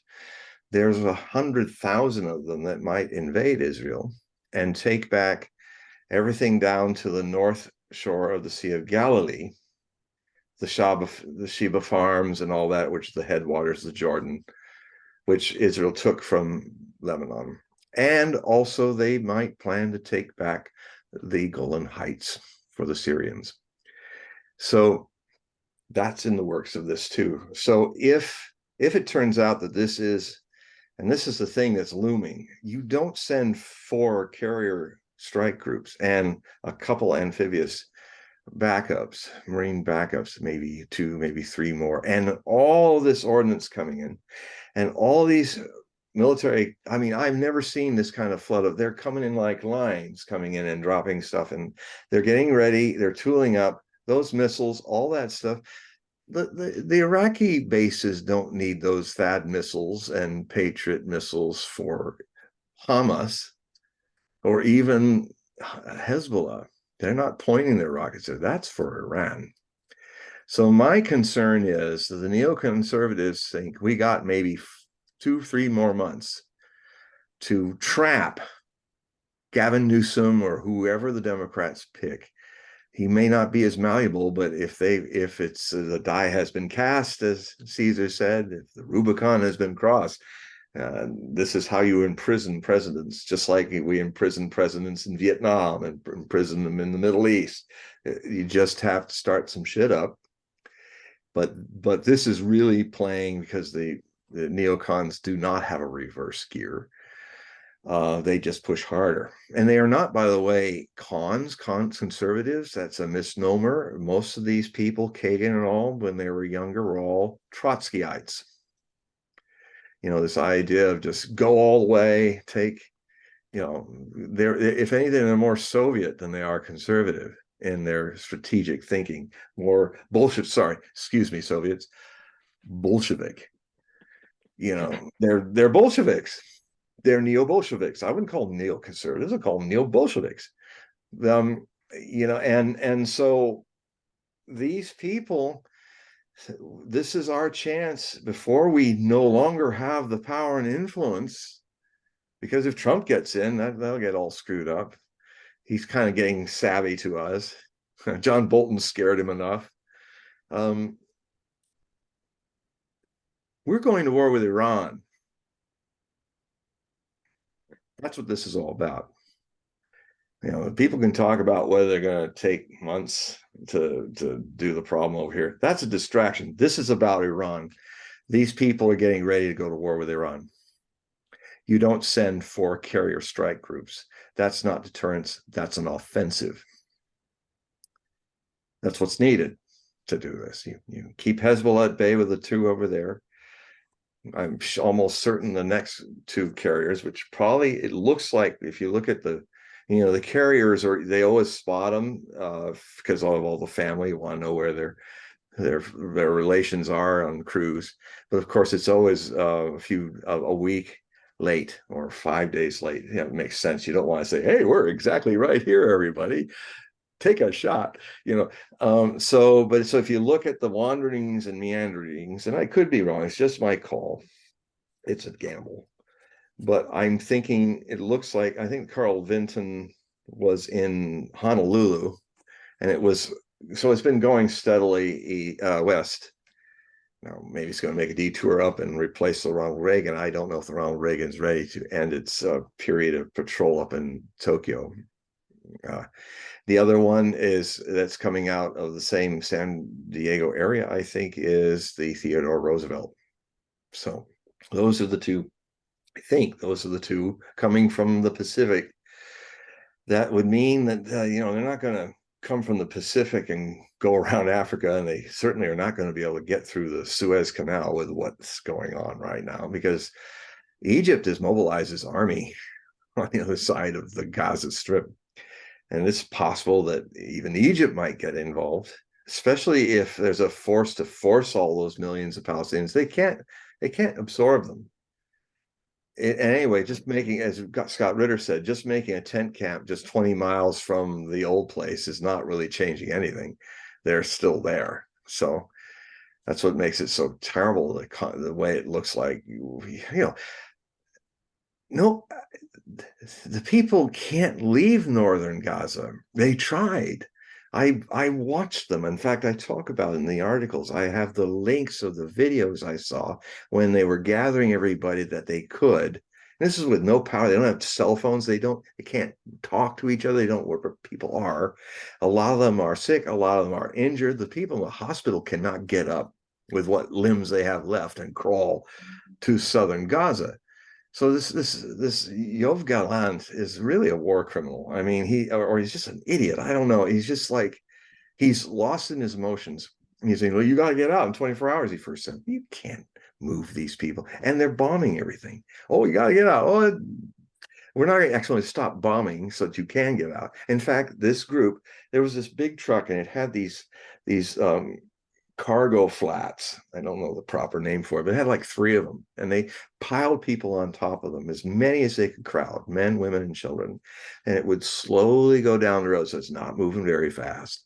And there were other cars and things. So when I saw what happened to them in other videos, I went back to that video and spent hours looking at everybody and getting to know whose clothes, who's wearing these colors and all.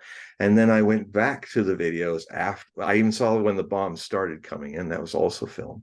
I saw the aftermath. I have the link, as well as the beginning and the link.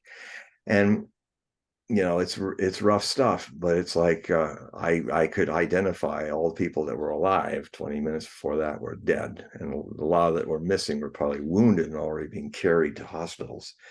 They killed 70 people.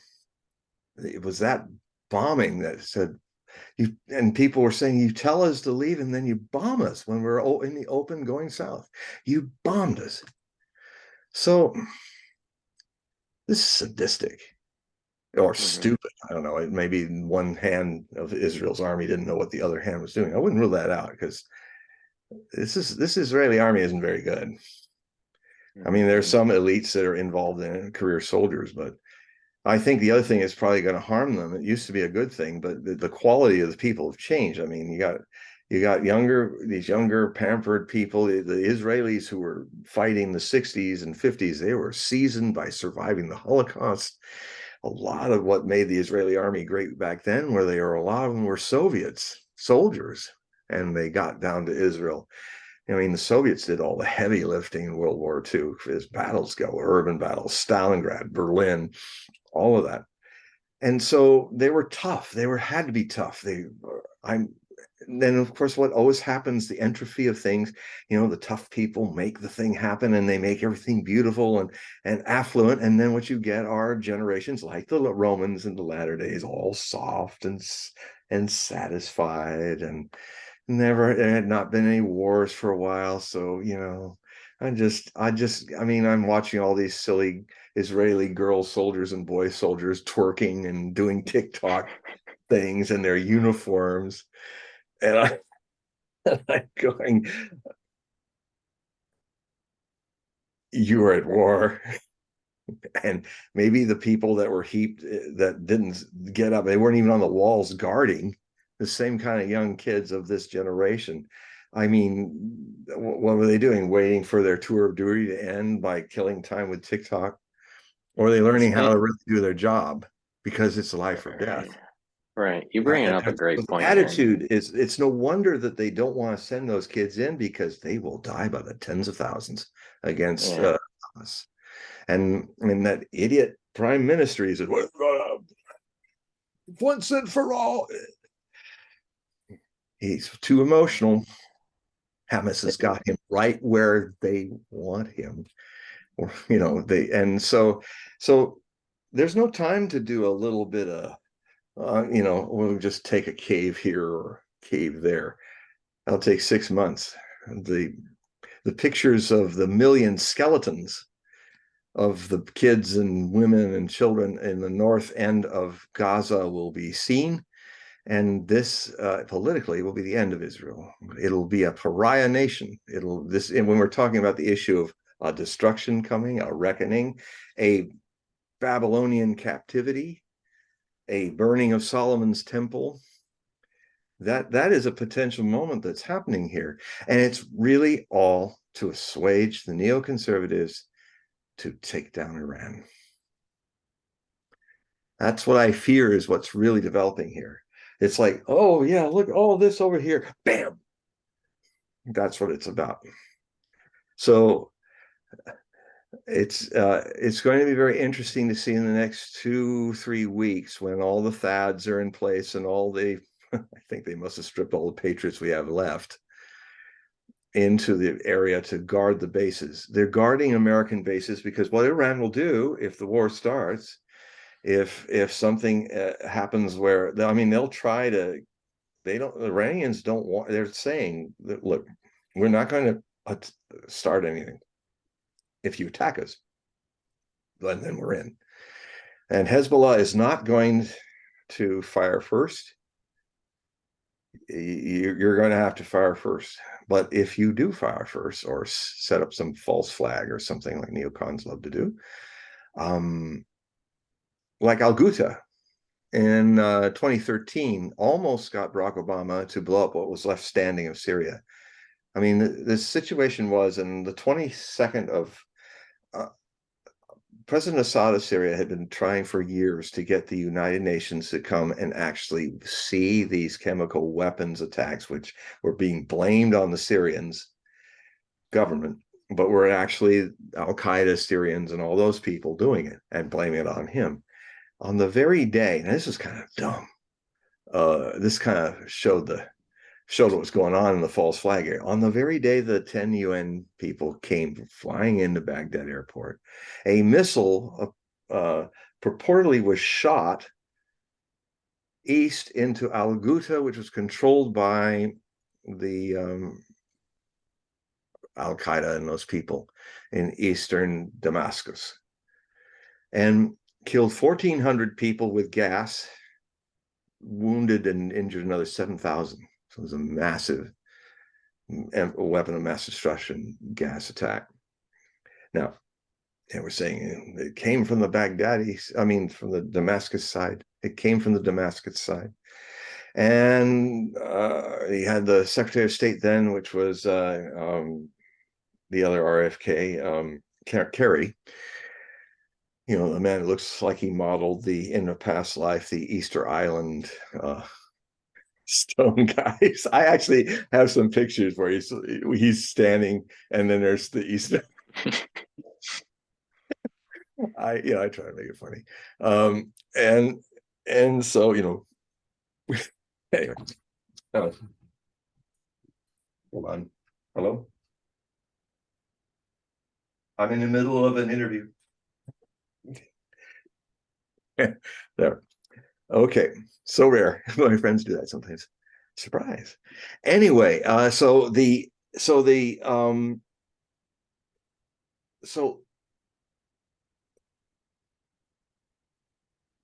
what was I saying? That's the last thing you said was about Kerry. Yes, right. Kerry. So Kerry was pro, let's go in, let's let no rock in Damascus and the rest of Syria left unturned. And But Obama then got from some reports that the parts were showing of the missile were showing that it was fired from something that was far less, had less distance, that the only way this could have been fired was from inside Al-Qaeda lines at Al Ghouta. It was to blame it on Damascus. It wasn't that kind of caliber missile to do it. So that helped him, because what he also had to do is he wanted to go to the Congress, but the Congress was against him going to war. Go figure. Where's that Congress today? So he had to back off, because he said that was my red line crossed. They used the terrorist thing, but actually he couldn't say it because they wanted to tell how they found out. But he found out that it was a false flag, a classic false flag. Now, Kerry was interviewed, and he said, "Well, what would you agree to so that Syria isn't obliterated? What would you agree that Syria does?" And the Easter Island statue said, "Well, they could just go and dismantle all their chemical weapons. Then we wouldn't have to do it." Well, Vladimir Putin heard that news. So he called up Assad and he said, if you want to end this and stop them ever blaming it on you, are you willing to let the UN come in and monitor the destruction of all your chemical weapon supplies? And Assad said, "Thank God. I hope we don't need these things. These things are terrible." Yeah. And so they did. And it was one of the most successful disarmaments of chemical weapons in history. It was it was a they were able to put it on a ship, and the Norwegians took care of it, and it was all monitored, and all the chemical weapons that Syria had under government control. It doesn't mean the stuff that the rebels got, but they eradicated it. It was one of the most successful disarmaments ever. And it's like, oh, let's go to another war, so these neocons want to finish the job. Israel has already bombed Damascus airport and Aleppo, the largest city of Syria. I actually put Aleppo out. They were both out. I don't know if they're even back online yet.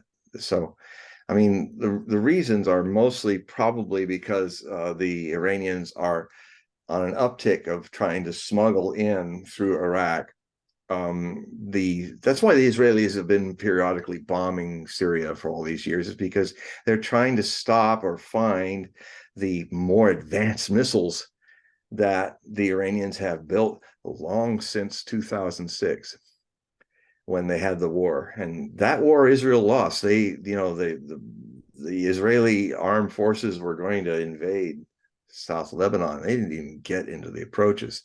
And a lot of the tanks, because the Israelis no longer do mixed operation command and control. The tanks are tanks. The infantry is infantry. They're not actually integrated like a modern army should be anymore.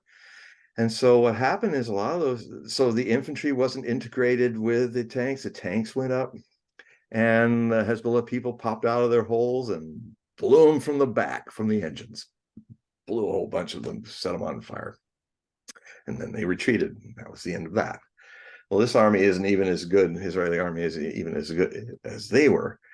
It's gotten more soft, more disorganized, more bureaucratic, more people armed with TikToks rather than TikTok cell phones, rather than knowledge of the art of war and tactics and things. So, Israel's a small population.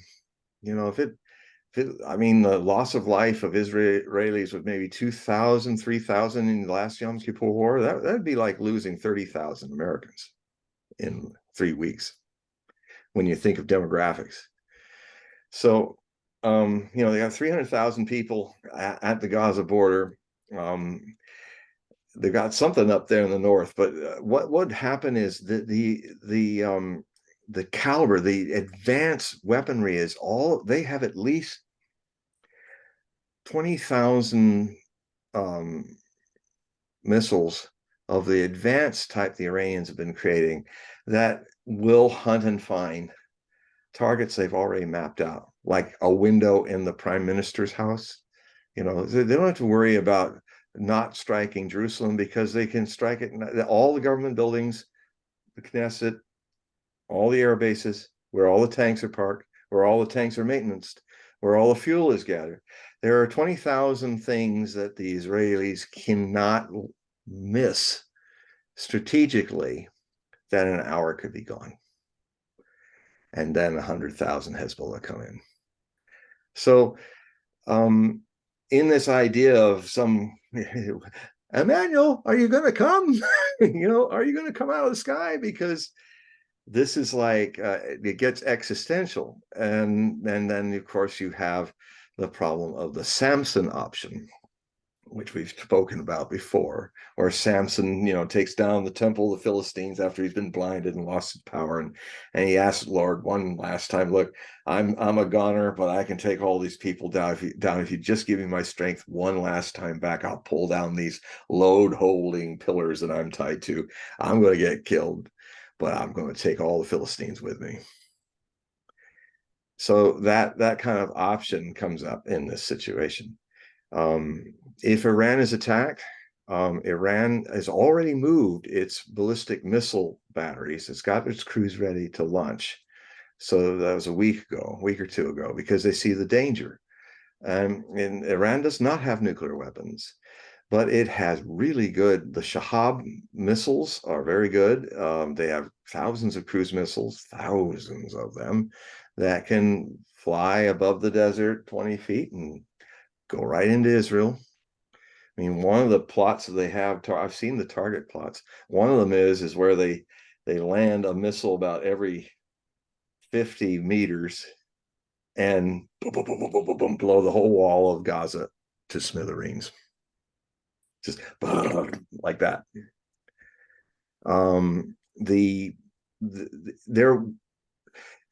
If those missiles are unleashed, Israel will look like Gaza. It'll be just as ruined. So the temptation then to light one off is, whether it's just one, maybe they hit Hezbollah with a. I can tell you this, that Israel has in conventional, they have 4 Moabs, the mother of all bombs, that they bought from the United States. So some of the talk is that now these could probably reach the tunnel systems in Gaza City. The problem is there's still 1 million people dying and suffering there. And they would have, and if they drop these are like almost dropping a nuclear bomb. This would be like Hiroshima without the radiation, not as large, but if you drop them right one after the other, if you did a pattern, if you know where the main tunnels are, you know, some of the best tunnels are down 150 feet.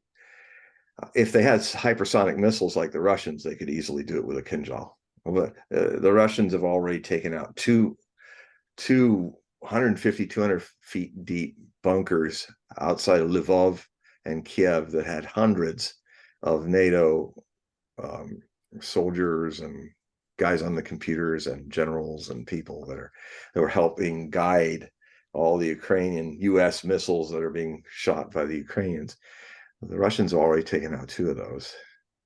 And of course, nobody talks about it, because if they talk about it, there's all these reports about all these generals getting buried. Then it shows that NATO is so deep into Ukraine that you know, the Russians are just tolerating it, but it's basically, I mean, everybody in Russia knows. If you ask the Russian on the street, they say, look, we get it. This is a war. NATO is hiding behind the human shield of the Ukrainians. So we're at war with NATO. And that's why the countries is united as it was when they were at war with Nazi Germany. And it's existential. They will not lose, because if Russia loses, we're all going down in a nuclear war. So So this is kind of the things that are potential, and hopefully, um, it's like I mean, I could just kind of complete it with this. It's just what I heard Alexander Christoforou say when and I have you watch it, and when you see the videos, you can watch them. What they're saying is like, and here's Alex Christoforou. He's the guy that doesn't talk much. When he talks, he has a lot to say, but he's like going, well, how does this all end? Where does this all go? And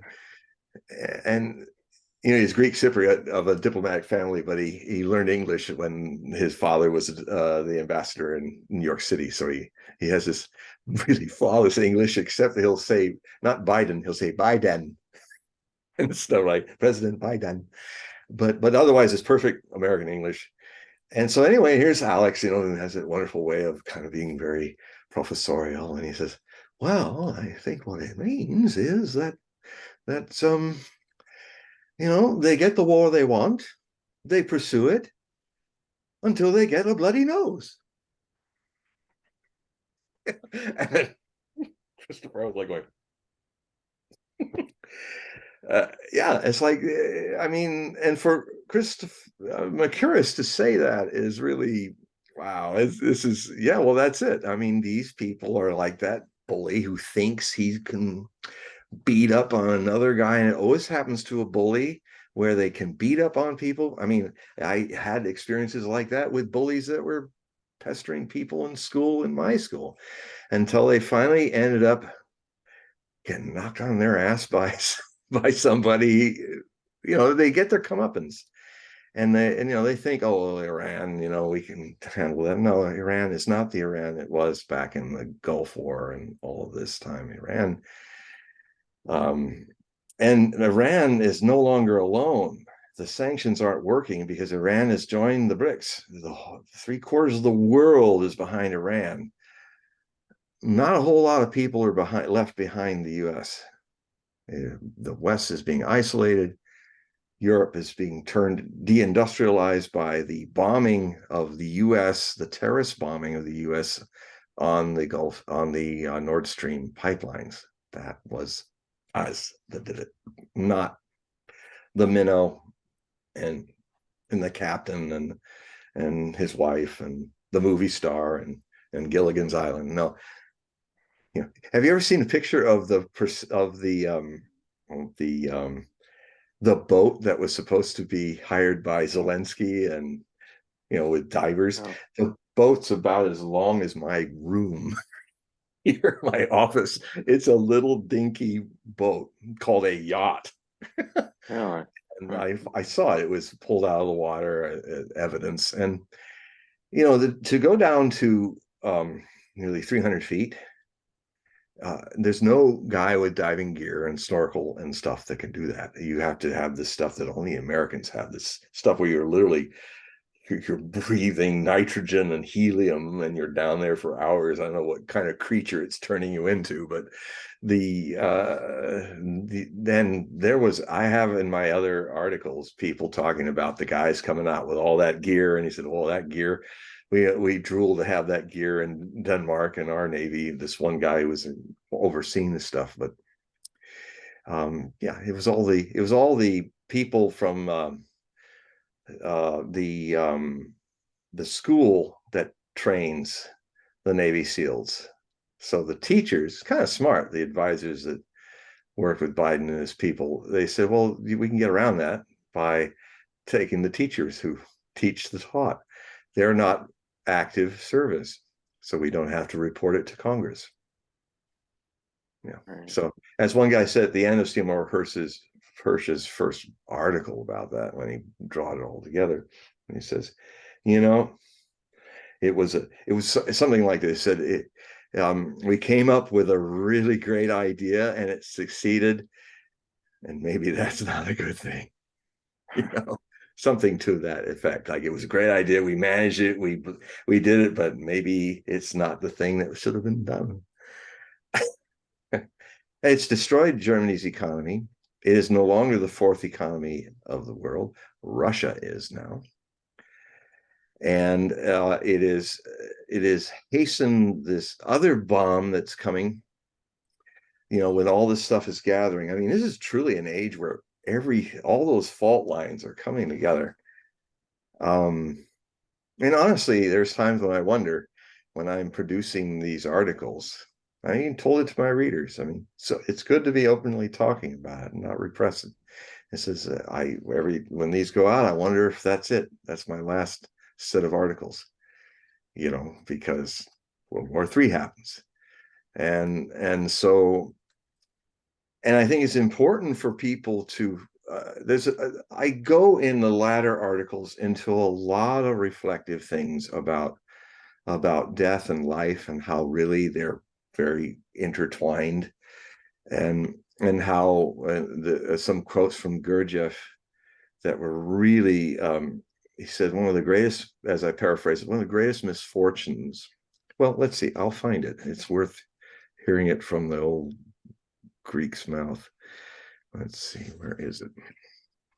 While you're looking for that, I'll just tell the audience to click the link in the description box below this video, and that will take you to John's website so you can subscribe to his periodicals.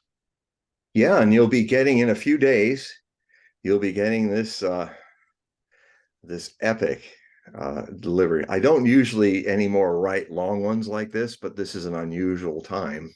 Usually there are only 15,000 words and maybe 3-4 articles every other week. What's also going to happen because of the next 6 weeks is I'm going to be writing a kind of shorthand version of my prophecies from a book I started publishing in 2007. I updated it in 2012 and updated it again in 2013. It's called Nostradamus, The War with Iran, Islamic Prophecies of the Apocalypse, which you'll see in this a lot. And I mean, you can read the overview. It's quite prescient, unfortunately, about a lot of things. I mean, some of the weaponry has advanced since I've been writing it, but the more use of drones and things like that. So in the coming weeks, I don't know how much of it I'm going to do, or how I just can't, I can't know, because I have to spend the day involved watching the world, and it's really getting intense. And so otherwise, I wish this had come out 3 weeks ago, but I couldn't do it. And so it's 40,000 words, so it's a book. I wrote a book in 3 weeks. And I'm going to take the prophecies purely of Nostradamus. I've already done the Islamic prophecies, are already in this. As it's the second article that has all the different looks at Armageddon, including one that few people in the West know about, really should know, because a lot of what's guiding Islamic jihad is based on the sayings of Muhammad in the 7th century in the Hadith, which was his conversations with disciples and trying to answer questions, or asking him what he thinks what was channeled through him in the Quran means. So it's not him being the prophet, it's him trying to taking the prophet hat off and saying, I wonder what that means. And so there was this talk about the Islamic prophecies. And I will just say this, that one of the most, one should ask in the West, why is Afghanistan so important? Why did Al-Qaeda go there when there's so many other places they could have built their camp to train 80,000 terrorists? Why there? Why do they have all in black? Why are their flags black? What's that all about? It has prophetic significance, because Muhammad was, when he talked about the final jihad, that would take, it would come from the east, it would come out of Khorasan. The men, the black turbans and black flags and uniforms would come out of there, and they would just keep coming from the east until they go all the way to Al-Quds, which is Jerusalem. And the idea is convert the Jews to the true religion and all of that. There's always this going on. Christian evangelicals and these guys. Anyway, Khorasan is exactly the region, the mountainous region in eastern Afghanistan, where Al-Qaeda built his base, where Osama bin Laden built his base. That's what actually, I think that's what Al-Qaeda means, the base in Arabic. Correct me if I'm wrong, but and why is it at the end of Afghanistan being a part of this 20-year quagmire that made a whole lot of money for a lot of warmongers, but didn't really do anything strategically and it drained our treasure in America? Quagmires are great for business. Quagmire, you make more money than you make winning, because if you win, then there's no more war, and then we got to beat our swords into plowshares and spears into pruning hooks, as Isaiah foretold. It's more money and death and war, and this is the great sin of America, that it's been lost in its addiction into war business. If America stopped its military-industrial complex, 80% of all wars would disappear from this world instantly. There would, and again, unfortunately, it doesn't take a Nostradamus to predict that when the BRICS is happening, and when Saudi Arabia and Iran, through China's diplomacy, ended their squabbles, and this is huge for the Middle East, and suddenly all the Middle East is gathering outside of Israel, that saying we can make the Middle East the new Europe. We can turn this place into a place of beauty and concord. Well, that's when I think, well, no, America's going to go out and try to kill all of you people from doing that. They're not going to let you do that, because then they're going to be in a mud hut once again, the West is going to be some backwater. No, they're going to take down Iran. They have to. And if they may even take down Saudi Arabia as well. It's interesting because, the Crown Prince, Mohammed bin Salman, MBS, he appears to fulfill all the steps of becoming Nostradamus' third Antichrist, except that he is actually a better human being than that. So it is in the way that Napoleon was a better human being than Hitler. Nostradamus was first Antichrist, was Napoleon. And so it's going to be interesting when I update those prophecies in the Nostradamus and the Antichrist code named Mobus, is that I'm going to have to kind of have this talk with my readers saying, let's look at Nostradamus's biases. Nostradamus grew up at a time when Christianity was being split in half by Protestant and Catholic tensions. It wasn't the 30 Years' War yet, but it was starting. I mean, the first eruption of it was the French Protestants and Catholics. It's the reason why Nostradamus stuck his head out and started making all these predictions, because he saw that the death of the king and his children being too young to be kings would cause a civil war. And it was 9 of them, the wars of religion. The Huguenots and the Catholics in France fought for 40 years. And that was the beginning of the 100 Years' War, and then the 30 Years' War in the 17th century, which obliterated half the population of Middle Europe in 30 years. And in fact, a lot of German historians used to call the destruction of Germany in 1945 the second 30 Years' War. In fact, Eugen, a historian named Eugen Joachim, I think, had actually renamed World War I and II as the second 30 Years' War. 4 years of war, 20 years, 6 years of war, 4 plus 6 is 30. So there was this long pause, and then a fiery beginning and a firing end, which was the First and Second World Wars. But they ended the same thing, the decimation of Germany. So he likes to call it the second, well, he's probably dead now, but they call it the second 30 Years' War of Germany, the catastrophe, the Nupka. And so what Gurdjieff said is, I think, it is pertinent to our times. He said, the sole means now for saving of the beings of the planet Earth would be that every one of these unfortunates during the process of existence should constantly sense and be cognizant of the inevitability of his own death, as well as the death of everyone upon whom his eyes or attention rests. Only such a sensation and such a cognizance, awareness, can now destroy the egoism completely crystallized in them that has swallowed up the whole of their existence.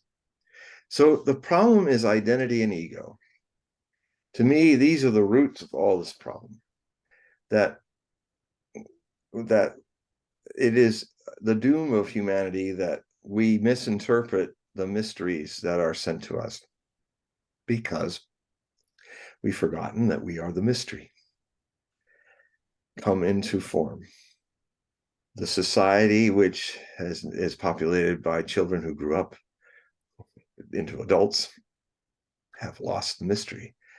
Their parents, their pedagogues, priests, and politicians help them lose it for their own good, because children, innocent children, you can't sustain their innocence.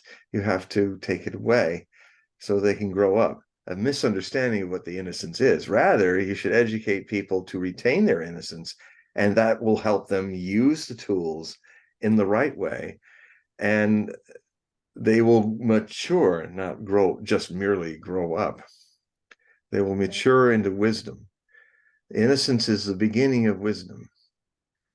And knowledge should just be used as functional in the rules of this visitation into the world of form.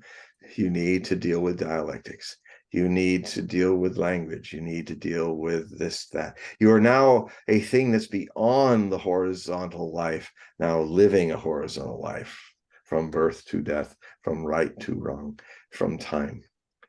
But you came into the world as something timeless.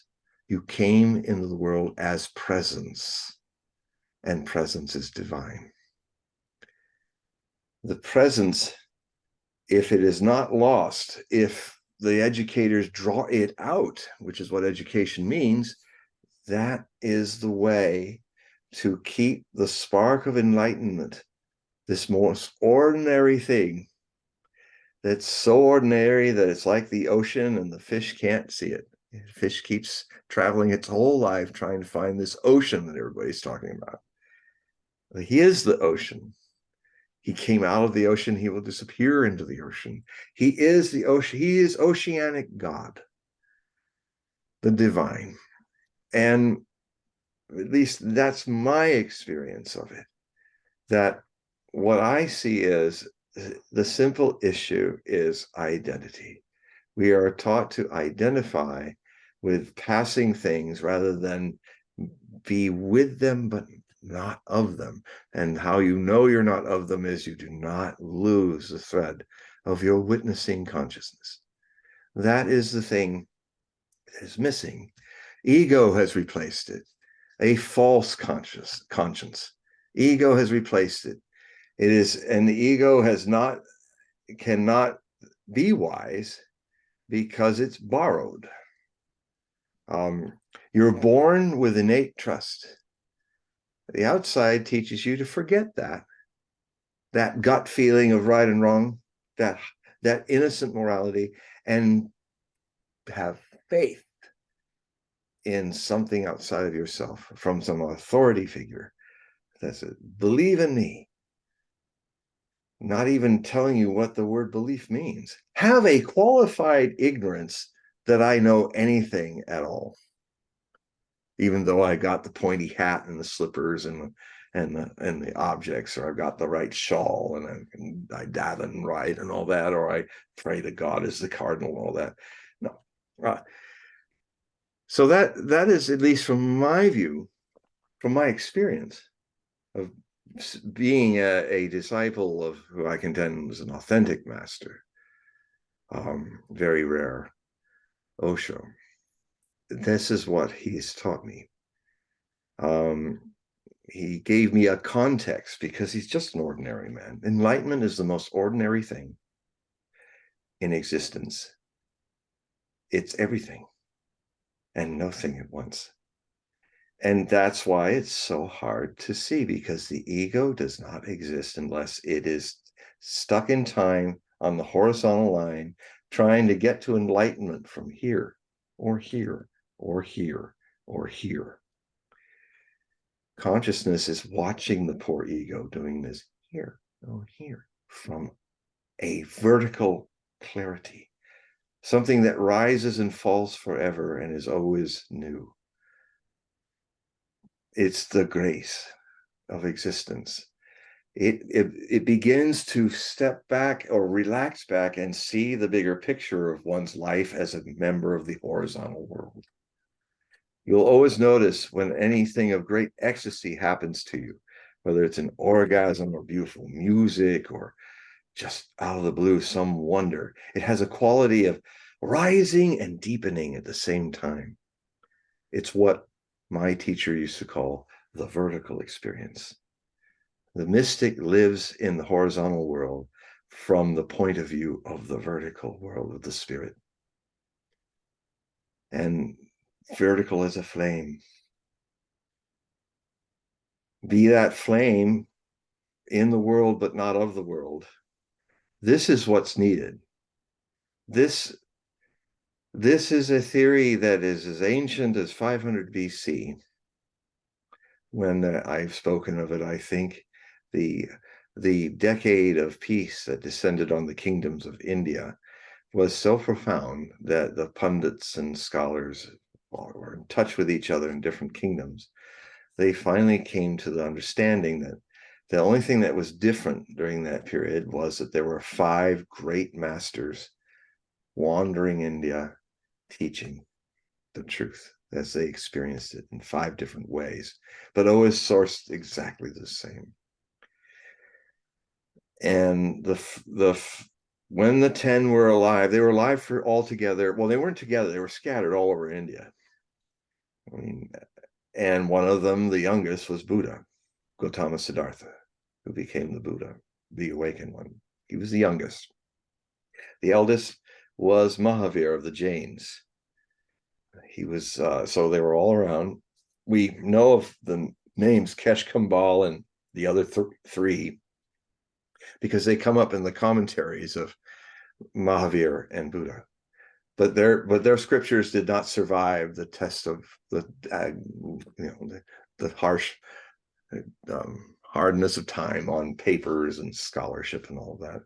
Buddhist texts and Mahavir's texts survive to this day. So Mahavir was the first to pass on. And when he did, that was the magic began to go away. And then Buddha was the last.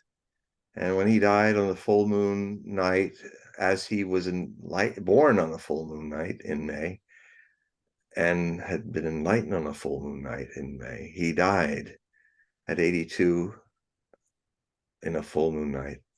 And as he laid down and slowly retreated from his body into Mahaparinirvana, the great nirvana, the great blowing out of the candle. That's what nirvana means. It means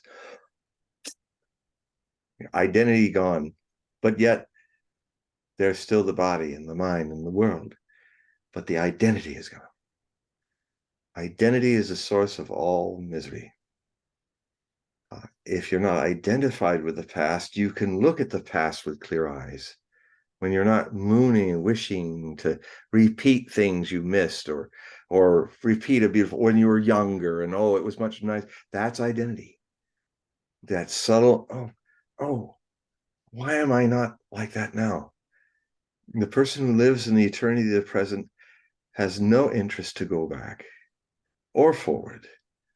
The future comes in a proper way in this too. The future is not the way people look at the future in illusion is what prophecy is made out of. It's a lie. It's a projection of the past repeated on the screen of the future. That's all it is, a false future. All the prophets, all people who make predictions that are accurately predicting a false future. The mystic understands that if you're relaxed in this moment, everything of enlightenment is possible for you. Everything, all the secrets of existence are effortlessly part of you. You begin to understand that the way the future really exists, it's always coming into the present, in spontaneous, new, forever new. And it gives you the ability to respond in consciousness. Responsibility, Osho used to call response ability, the ability to respond in the moment. And this is when your body, mind, memories, and the things you learn in life, if you're coming from this space, everything just comes where it's supposed to be. It's effortless. Life from the center is easy. Whatever's going on, you respond to it in the moment with your intelligence, with your innocence. I mean, it's like I have been talking a lot of talking and moving and going into different places. I have to answer that poor fellow who's intrigued with what I'm saying, but I'm driving him crazy, is he wants everything to be linear with the mind. I'm sure he's not alone. And I have compassion for you all with the way I do things. But when I'm in this zone, I'm in the zone of being in the eternity of the present when I do these things. I never know. I have no plan. I never know where these interviews or where my readings are going when I tune into you to do a reading. But using the astrology and then going deeper into the tarot, it's a wonderful journey. And so many people, most people that have had this journey in a one-on-one reading, something wonderful happens. And it's interesting that most of the people that are attracted to having a reading, on some level, they've been working on themselves, trying to find that, like that fish that lost the ocean. And they recognize something in me. And I'm saying this indirectly as an observer of what this is, because I'm watching this too. And the way I've come to understand it is, being with a master, I have a presence of my master in this work. That maybe I'm being a medium for this mystery. Who knows? I cannot know. Innocence is the way that it all happens. So it seems that it's attracting people. It's attracted you, Paul, and others. And it's interesting to see what kind of people are attracted. Are not people who's, can you tell me if I'm going to win the lottery? Will I get the love of my life? You know, will the Rams finally win the Super Bowl? Yeah. I'm surprised because before I had my hiatus and stopped reading for 22 years and then came back in 2018, I got the Zelda, ask Zelda about your future. And then people come, and sometimes they come and they pretend, they kind of close down. Okay, tell me something about myself. And I said, well, because I'm an empath, what you're telling me is you're absolutely shut down. You're under this illusion that I'm Zelda, the mentalist, and maybe you are a mentalist. I don't know. Mentalists always do this, and you want me to go somehow get into your wall and find out who you're all about. Well, that's not how I do it. If I did that, if I did that the way I read the world, I would be going, okay, world, tell me. I'm just going to wait here, shut down, completely closed off to you. Okay, world, tell me what's going on. No, the world has to open up. You have to open up. You have to tell me your story. And then the mediumship works. The world is telling, when I go watching the world and the ways I can get around algorithms, which is odd talent I have, the world is telling me what it wants. I'm not being turned by the same algorithms into a narrow, just the things I like and the people I like and the politics that I like and the religion I like. I mean, I do an Ewok thing, Ewoks pushing buttons in an Imperial drone or something like that. I'm pushing buttons everywhere. I make my algorithms go all over the place so the algorithms are programming me. Oh, he wants everything. So all kinds of things come in, and it cannot isolate me into an old ego prison. And so if I had time, I'd train people how to do this, but it's all you have to do is just start pushing. When you see something online, just push it there, and then go over there, push it there. You have no interest in kumquats, push the button. Madagascar, push the button. You know, whether crabfish fart, push it. You know, it's just, and it totally, the algorithm goes oh, oh, oh, and gives it to you.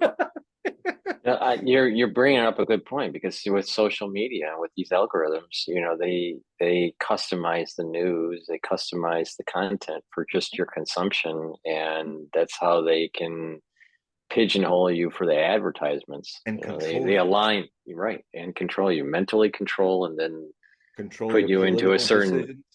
Yep. Control your religious decisions. Yeah. Yeah. Mm. Yeah. It's so ironic. This is the Aquarian age sat on its head. You know, this internet, the way I use it, is a window to the world. I can reach out to anyone and find out about them. But the way it's been twisted by identity and ego, which is under the illusion of separateness from everything else. So everything is an enemy as much as a friend. So openness is dangerous. And so ego wants to protect itself. So it's been egoified, internet, into making more ego. That's what artificial intelligence is. It's an ego thinking it's wise, an ego that thinks intellectual capabilities and bling makes you smart. I've met a lot of illiterate people on the streets of India who are mystics, who are a hell of a lot wiser than any of the people who've had degrees up the list. Intelligence is not intellectual. It is a witnessing wisdom that's innately built in the soul. It can be forgotten in the world of ego. And then this idea of the illusion of being separate is like a bunch of waves that fight with each other because they're taught to just be interested in their shape of wave and compare themselves to other waves and fight with other waves or want to be married to other waves. And in all of that outer waveness, the inner water, which is the ocean, which is in all the waves. This is where you suddenly become awakened to the fact, as you're just a wave doing your wave thing, suddenly you're in every wave. You're all the waves. You're all the waves that you love. You're a Palestinian wave. You're a Zionist wave. The shapes of these waves are transitory, but the ocean is eternal. And that's so the way is the pathless path I'm on is to be here now and just enjoy the oceanic in its temporary expressions of infinite waves, of infinite things, to live in a state of no thingness. All the things are unique, equally unique, and they're also one. But it's not an intellectual. It's with my whole being that I'm beginning to see this. I mean, I could say, oh, I know water. It's H2O.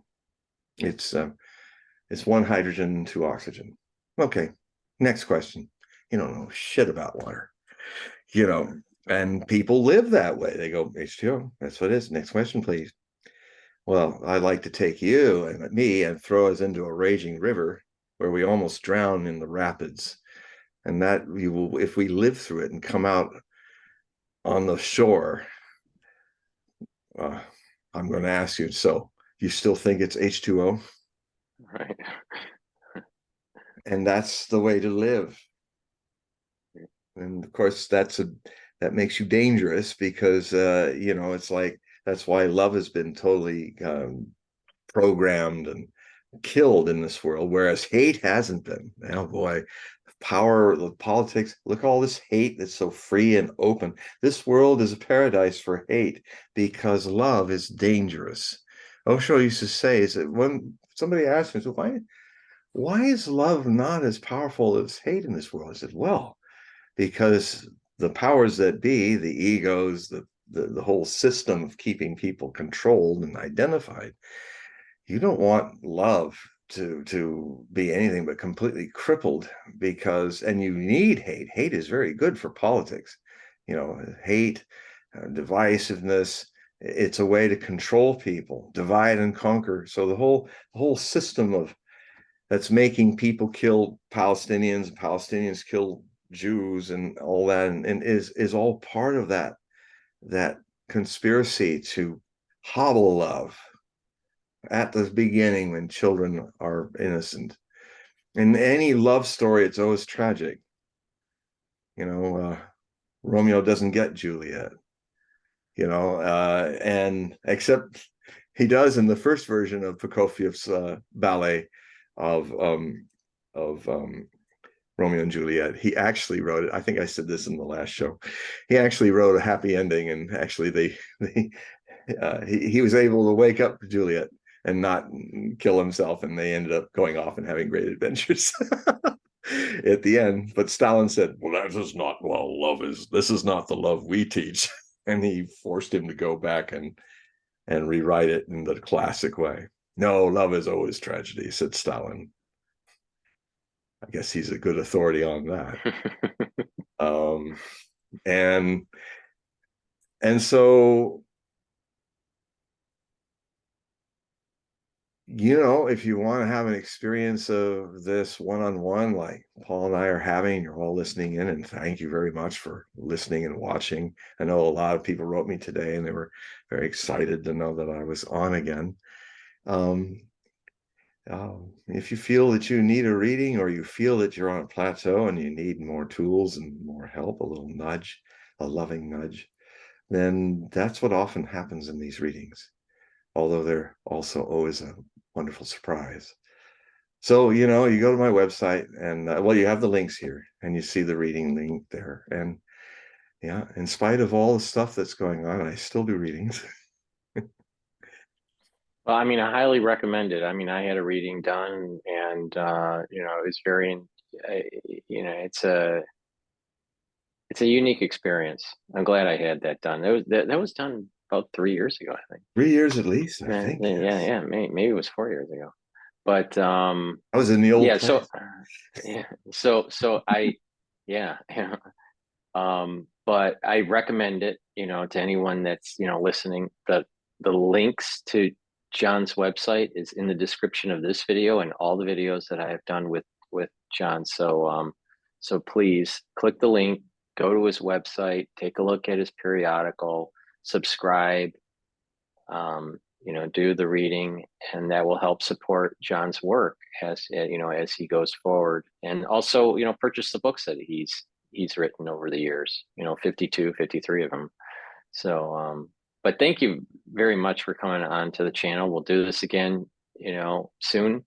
And, the audience loves, hearing you. There's different, our conversations, they kind of flow. What's neat is that they kind of flow, and and there's wisdom, there's history, there's Nightmares. geopolitics, nightmares, but there's also singing, and there's, some comedy, and, so it Yeah, has the whole gambit. But I that's it. appreciate you coming on the channel. Yeah. And I think you enjoy it, I so do. yeah, I do. I mean, Paul, you're my favorite. You're my yeah. favorite interview, and because we just, we go It's there, just flow. it just Just flows. flow. That's all it needs to do. It's just flow, and it doesn't, and I think people learn from our conversations. And the thing is that, we're coming from different perspectives, Totally. on certain things, but we can, we by the conversation. I think this is a big takeaway for everybody, especially going through this crisis that we're going Mm. through in the Middle East right now. Talk will lead to understanding, which will lead to peace and love, and a world that is easier to live in.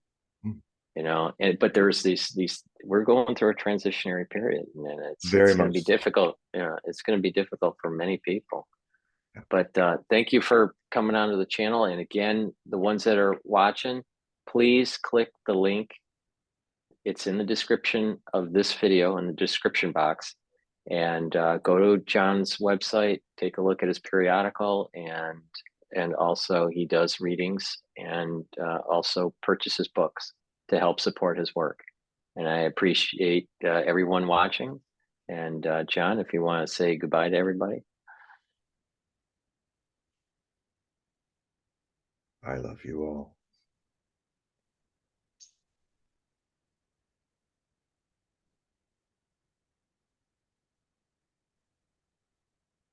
I think they love you too, John. I feel it. Okay. So let me stop the recording here. Say goodbye to everybody. Bye, everybody. All right.